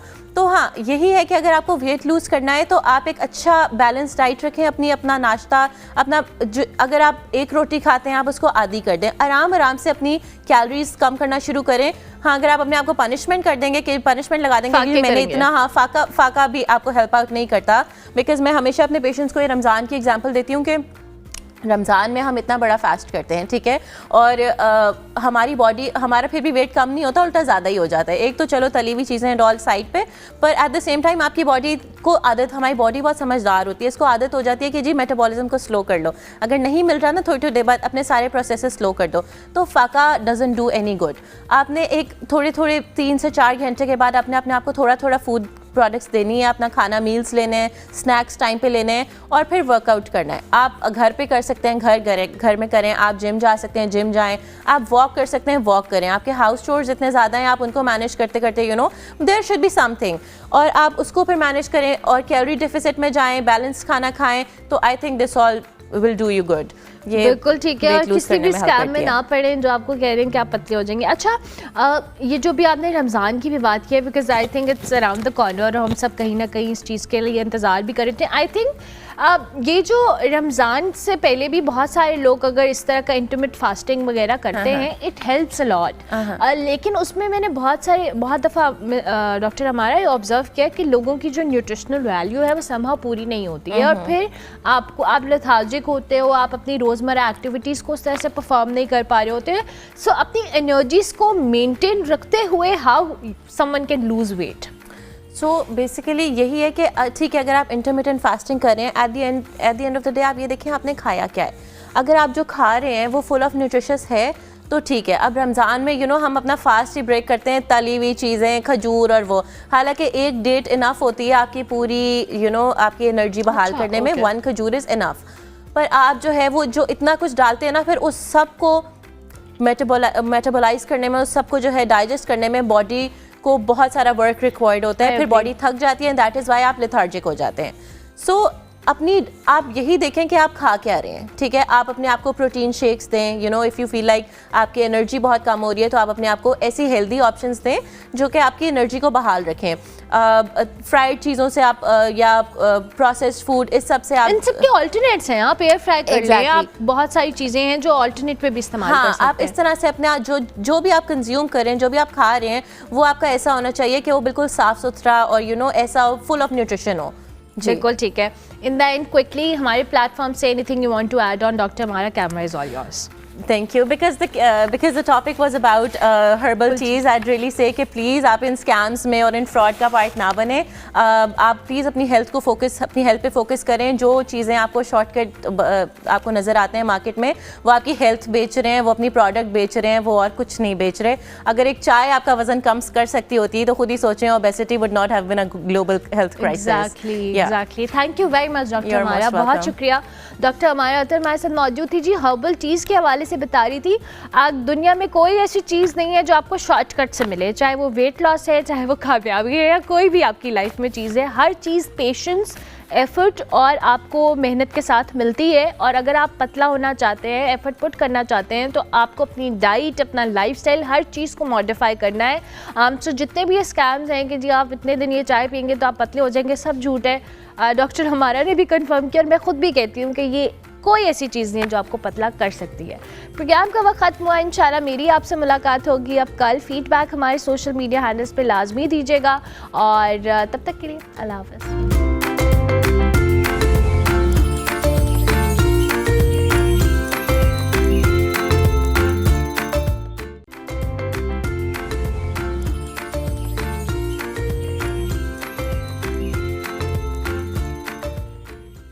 Welcome back to good morning public जी। प्रोग्राम का आखिरी हिस्सा है। इस टॉपिक पर बात करते हुए मुझे हंसी भी आ रही है क्योंकि बहुत सारे ऐसे आज मेरी नज़रों के सामने, पता नहीं मेरा एल्गोरिदम ऐसा सेट हुआ हुआ है फ़ोन का कि क्या सीन है। आजकल सोशल मीडिया पे जी वेट लॉस टीज़ के नाम पे बड़ी चीज़ें बिक रही हैं कि आप एक चाय पिएँ और आपका वज़न गायब हो जाएगा। फिर वेट लॉस टीज़ इतनी ज़्यादा आ गई है मार्केट में कि लोग इसके नाम पर, ये तो नहीं कह सकते सेहत, बल्कि सिर्फ एक होप है जो परचेज़ कर रहे हैं। चंद दिन में आपका इतने किलो वज़न कम हो जाएगा, इसका वादा किया जाता है। फिर बगैर मेहनत के स्लिम होने का ख्वाब है जो बहुत सारे लोग देखते हैं, लेकिन क्यों देखते हैं मेरी समझ से बाहर है। अब सवाल ये कि क्या ये वाकई आपके फ़ैट को कम करता है या सिर्फ आपकी बॉडी से पानी और एनर्जी को समहाउ ड्रेन कर लेता है और हमें वक्ती एक खुश फहमी होती है कि जी हम पतले हो गए। आज हम बात करेंगे वेट लॉस टीज़ के हवाले से कि क्या वाकई इसमें कुछ सच्चाई होती है या ये सिर्फ एक गिमिक है या खामोशी से हमें नुकसान भी पहुंचा रही है। क्योंकि आई बिलीव कि जितने भी डॉक्टर्स, न्यूट्रिशनिस्ट हमारे पास आते हैं, सबने यही कहा है कि वेट लॉस का कोई ऐसा नहीं है शॉर्टकट जो आप इस्तेमाल करें और आप फ़ौरन से पतले हो जाएं। तो डॉक्टर हमारा अतर हमारे साथ मौजूद है, न्यूट्रिशनिस्ट हैं, उनको खुश आमदीद कहेंगे। अस्सलाम वालेकुम डॉक्टर हमारा। वालेकुम अस्सलाम। कैसी हैं आप? मैं ठीक, आप कैसी हैं? मैं बिल्कुल ठीक, थैंक यू सो मच कि आप आई। डॉक्टर हमारा ये वेट लॉस टीज़ बहुत सारी हैं मार्केट में, ओवर द काउंटर भी अवेलेबल हैं। बहुत सारे ऐसे पेजेस हैं जो कहते हैं जी आप इतने दिन इस्तेमाल करिए आपका वेट लॉस हो जाएगा। पहले तो हमें साइंस समझाएं कि ये वाकई ऐसा होता है? नहीं, ऐसा बिल्कुल भी नहीं होता। जैसा कि आप कह रही थी, ये बिल्कुल फ्रॉड है, बिल्कुल ये स्कैम होती हैं। There is no weight loss tea in the world जो कि यू नो आपका वेट लॉस कर दे, आपका बॉडी फैट कम कर दे। इनमें लेग्जेटिव प्रॉपर्टीज़ होती हैं, डायूरेटिक प्रॉपर्टीज़ होती हैं। ये आपकी बॉडी में वाटर रिटेंशन नहीं होने देते, आपका बाउल मूवमेंट्स उनको जल्दी से आपका स्टमक एम्प्टी कर देते हैं। तो इससे यही होता है कि उससे आपका जो स्केल के ऊपर थोड़ा सा वेट ड्रॉप आ जाता है, पर ये आपके बॉडी फैट को कुछ नहीं करता। और वेट लॉस बेसिकली मीन्स कि आपका बॉडी फैट परसेंटेज कम हो। तो अगर आपका बॉडी फैट परसेंटेज वहीं का वहीं है और सिर्फ बॉडी से पानी और आपके बाउल्स एम्प्टी हो रहे हैं, दैट डजंट मीन कि आपका वेट कम हो गया है। जितनी स्पीड से वो गिरता है उतनी स्पीड से वो वापस भी आ जाता है once you discontinue the use of the tea. तो जी ऐसा है। अच्छा डॉक्टर हमारे ऑब्वियसली ये इतनी सारी अब मार्केट में चीज़ें आ गई हैं। पहले हम डाइट्स को भी आई बिलीव मैंने आपके साथ डिस्कस किया कि फ़लानी डाइट करें तो आप इतने दिन में पतले हो जाएंगे। अब ये टीज़ का इस्तेमाल करें, जैसे आपने खुद कहा कि वाटर आपकी बॉडी में नहीं रहने देता या बोल्स को एम्प्टी कर रहा है, सारी चीज़ें, but at the end of the day इसका नुकसान भी तो होगा ना आपकी बॉडी को। हम सिर्फ इस चीज़ को अगर बात करें कि ये फॉर द टाइम बिंग ये स्केल पर इतने किलोस कम हो गया, लेकिन उसका लॉन्ग टर्म इम्पैक्ट भी तो आपकी बॉडी पे आ रहा होगा। बहुत ज़्यादा आता है। देखिए जी, weight loss is work, it's effort. कोई शॉर्टकट आपको प्रॉमिस नहीं कर सकता कि आपका जी इतने केजी वेट कम हो जाएगा। हाँ ज़रूर, अगर आप वर्कआउट की वीडियोस देखें, वो आप अपनी मसल मूवमेंट कर रहे हैं और आप एक हैवी लिफ्टिंग या जो भी, दैट इज़ एफर्ट, ठीक है, वो आप करते हैं तो आपका 2 वीक्स में इतने kg वो अचीवेबल है। आप एक चाय पी लेंगे, दिन का सारा खाने के बाद आप एक चाय पी लेंगे, इट डज़ नॉट वर्क। और जैसा कि आप कह रही हैं कि ये नुकसान पहुंचाता है, ये वाकई नुकसान पहुंचाता है। एक तो अगर आपकी बॉडी वाटर को रिटेन नहीं कर रही जो कि उसको चाहिए, एक तो होता है कि जितना तो निकलता है, एक पानी आपकी बॉडी को चाहिए, उसमें इलेक्ट्रोलाइट्स हैं, वो भी आपकी बॉडी में एब्जॉर्ब नहीं हो रहे हैं। आपकी बॉडी को पोटेशियम इतना चाहिए होता है, अगर वो जितनी क्वांटिटी में चाहिए वो नहीं एब्जॉर्ब हो रहा तो ऑब्वियसली आप किडनी फेलियर की तरफ जा सकते हैं। अगर आपका इलेक्ट्रोलाइट इम्बैलेंस हो गया है, आपका कार्डियक रिदम इससे डिस्टर्ब हो सकता है। देन आपकी बॉडी को आप कंफ्यूज कर रहे हैं अपनी बॉडी को, जी हमने मेटाबॉलिज्म तेज़ कर दिया, ये चाय पी के हमारा मेटाबॉलिज्म चलना है। आप एक पीनट भी खाएंगे ना, आपकी बॉडी वर्क करेगी, उसको किसी एक्स्ट्रा उसकी ज़रूरत नहीं है कि आपने बाहर से कोई चाय पीनी है तो वो बॉडी वर्क करेगी, उसके अलावा आपका मेटाबॉलिज्म नहीं चलेगा, ऐसा कुछ नहीं होता। तो आप अपनी बॉडी को वो टी देके ना इनफैक्ट कंफ्यूज कर रहे हैं कि उसको अगर उसने एक चीज़ डाइजेस्ट करनी थी अपने टाइम के हिसाब से या पानी वेस्ट आउट करना था अपने हिसाब से, अब उसको जल्दी पड़ जाएगी कि मैंने फटाफट करना है, तो ये आपकी बॉडी कंफ्यूज हो जाएगी, आपका मेटाबॉलिज्म उल्टा आप डिस्टर्ब करते हैं ये चाय पी के। दूसरा I really support this fact कि अगर कोई चीज़ आपके सामने नहीं है ना, जैसे हम अपने घर में हर्बल टीज़ वगैरह बनाते हैं, खुद बनाते हैं, बिल्कुल वो हमारे सामने है, उनकी क्वालिटी उनका सारा कुछ चेक्ड है। एक चीज़ डब्बे में बंद होके आ रही है, यू नेवर नो आप कैसे ट्रस्ट कर सकते हो कि ये आपका वेट लूज कर देगी और आपकी हेल्थ को ख़राब नहीं करेगी। मतलब ये बहुत ये स्कैम है, ये फ्रॉड है। अच्छा, अभी आप डॉक्टर हमारा आपने बात की, मैं चाहूँगी उसको थोड़ा आप मजीद एलेबरेट भी करें। घरों में हम बहुत सारी ऐसी चीज़ इस्तेमाल करें, इवन मैंने खुद भी प्रैक्टिस शुरू की कि मैं सुबह निहार मुँह चिया सीड्स पीती थी, मेरा उससे मेटाबॉलिज्म अच्छा हो रहा था। मतलब आपकी बॉडी के लिए बहुत सारी ऐसी नेचुरल चीज़ें हैं जो आपके घर में मौजूद हैं, किचन में मौजूद हैं, आप उससे उसको इम्प्रूव कर सकते हैं rather than depending on a T over the counter. ये रिप्लेसमेंट नहीं होती। आपकी वही बात है कि weight loss requires effort and work, आप उसको रिप्लेस नहीं कर सकते किसी चाय के साथ। जैसे अब टीज़ आ गई है मार्केट में, कैमोमाइल टी आ गई है, हिबिस्कस टी आ गई है, ये बहुत अच्छी हैं, लेकिन ये वेट लॉस के लिए नहीं है। स्पेशली अगर आपके जैसे घर में भी आपकी चीज़ें हैं, आपकी काफ़ी सारी चीज़ें होती हैं कि आप सना मक्खी ले लें या ये ले लें वो ले लें। एक तो हर्बल वर्ड को ना हम लोग कंफ्यूज करते हैं ऑर्गेनिक के साथ, एक्सप्लॉइट भी करते हैं, एक्सप्लॉइट मिस यूज करते हैं कि ये नेचुरल है। अगर ये हर्बल लिखा हुआ है ना तो ये नेचुरल चीज़ है, ऐसा कुछ नहीं होता।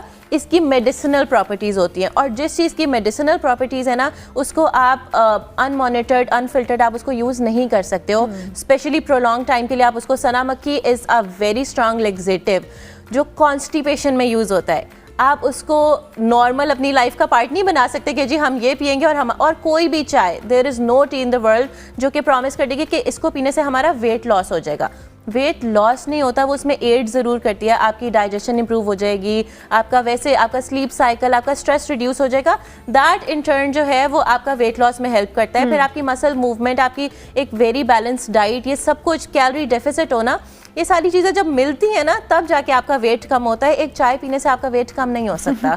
ये बात अगर समझ आ जाए तो बहुत सारे लोग, मेरे ख्याल से बिजनेसेस बंद हो जाए बहुत सारे लोगों की, आई बिलीव, क्योंकि डॉक्टर हमारा मैंने इतना सुन लिया है, मतलब इतने दिन में आप इतने किलो वजन कर ले, मैं लिटरली तंग पड़ गई हूँ देख देख कर अपने इर्द गिर्द इतने ज़्यादा ads. I don't know it's about algorithm और whatever it is, but अब बहुत सारे लोग इस चीज़ को बाय भी कर रहे हैं, मतलब इस मंजन को खरीद रहे हैं somehow कि अच्छा जी हम ये फलानी टी लेंगे फलाना। और मैंने बहुत सारे सेलिब्रिटीज़ को इंडोर्स करते हुए देखा है। आपने भी बड़ी अच्छी बात की कि कोई दुनिया में शॉर्टकट नहीं है, आपको हर चीज़ इक्वली अपनी लाइफ में बैलेंस करनी है। वेट लॉस के लिए एज ए न्यूट्रिशनिस्ट आप व्हाट यू रिकमेंड कि आपकी एक्सरसाइज कितनी होनी चाहिए, आपकी डाइट में आपको कैसे अपना पोर्शन कंट्रोल करना है, आपका लाइफस्टाइल मॉडिफाई कैसे होना है? सो फर्स्टली आप एक अच्छी बैलेंस डाइट लें, ठीक है। अब आपने देखा होगा जितने भी ये टीज़ आ रही होती हैं मार्केट में, इनके साथ भी, I don't know if you have ever purchase, but I have been through it, क्योंकि before prior when I was a nutritionist, because उस वक्त मैं भी स्कैम का पार्ट बन गई एंड ऑल, मुझे समझ नहीं आई तो भाई ये तो शॉर्टकट है, तो मैंने वो ख़रीदी। Even they also come with a very unachievable and unattainable diet plan कि जी उबले अंडे और ये सब खा लो and brisk walk of 30 minutes. क्योंकि उनको भी पता है कि what they are selling is fake. हाँ, ठीक है, और फिर भी लोगों को समझ नहीं आती इसकी कि ये इससे पतले नहीं होना।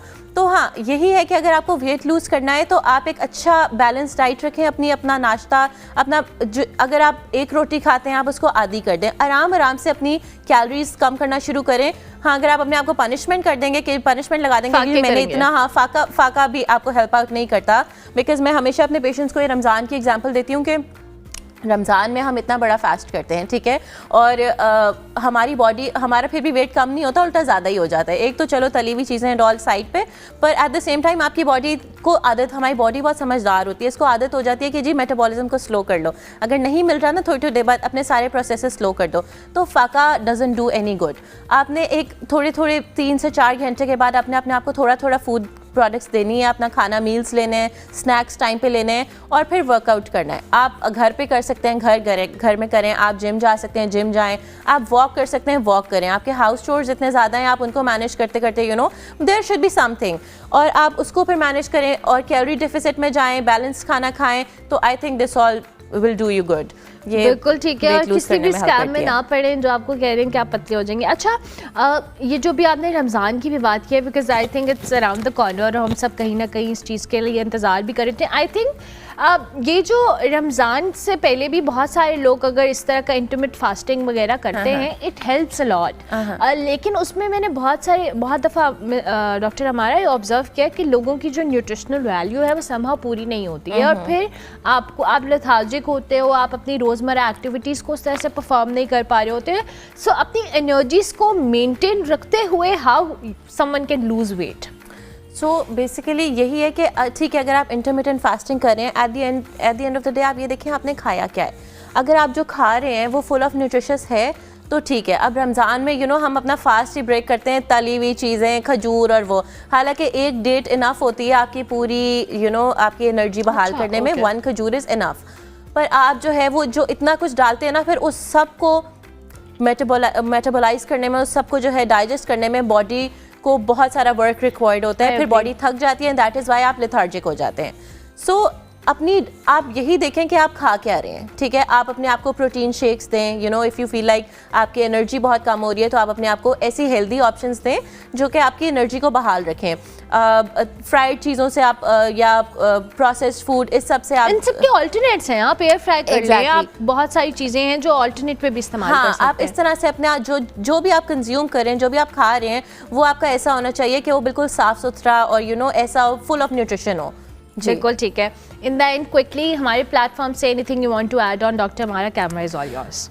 Thank you. Because the topic was about herbal teas, I'd really say कि प्लीज़ आप इन स्कैम्स में और इन फ्रॉड का पार्ट ना बने। आप प्लीज़ अपनी हेल्थ पे फोकस करें। जो चीज़ें आपको शॉर्टकट आपको नज़र आते हैं मार्केट में, वो आपकी हेल्थ बेच रहे हैं, वो अपनी प्रोडक्ट बेच रहे हैं, वो और कुछ नहीं बेच रहे। अगर एक चाय आपका वजन कम कर सकती होती तो खुद ही सोचें, obesity would not have been a global health crisis. Exactly. Thank you very much doctor हमारा, बहुत शुक्रिया। डॉक्टर हमारा हमारे साथ मौजूद थी जी, हर्बल टीज़ के हवाले से बता रही थी। आज दुनिया में कोई ऐसी चीज़ नहीं है जो आपको शॉर्टकट से मिले, चाहे वो वेट लॉस है, चाहे वो कामयाबी है, या कोई भी आपकी लाइफ में चीज़ है। हर चीज़ पेशेंस, एफर्ट और आपको मेहनत के साथ मिलती है। और अगर आप पतला होना चाहते हैं, एफर्ट पुट करना चाहते हैं, तो आपको अपनी डाइट, अपना लाइफस्टाइल, हर चीज़ को मॉडिफाई करना है। तो जितने भी ये स्कैम्स हैं कि जी आप इतने दिन ये चाय पियेंगे तो आप पतले हो जाएंगे, सब झूठ है। डॉक्टर हमारा ने भी कंफर्म किया, और मैं खुद भी कहती हूँ कि ये कोई ऐसी चीज़ नहीं है जो आपको पतला कर सकती है। प्रोग्राम का वक्त ख़त्म हुआ। इंशाल्लाह मेरी आपसे मुलाकात होगी अब कल। फीडबैक हमारे सोशल मीडिया हैंडल्स पे लाजमी दीजिएगा, और तब तक के लिए अल्लाह हाफ़िज़।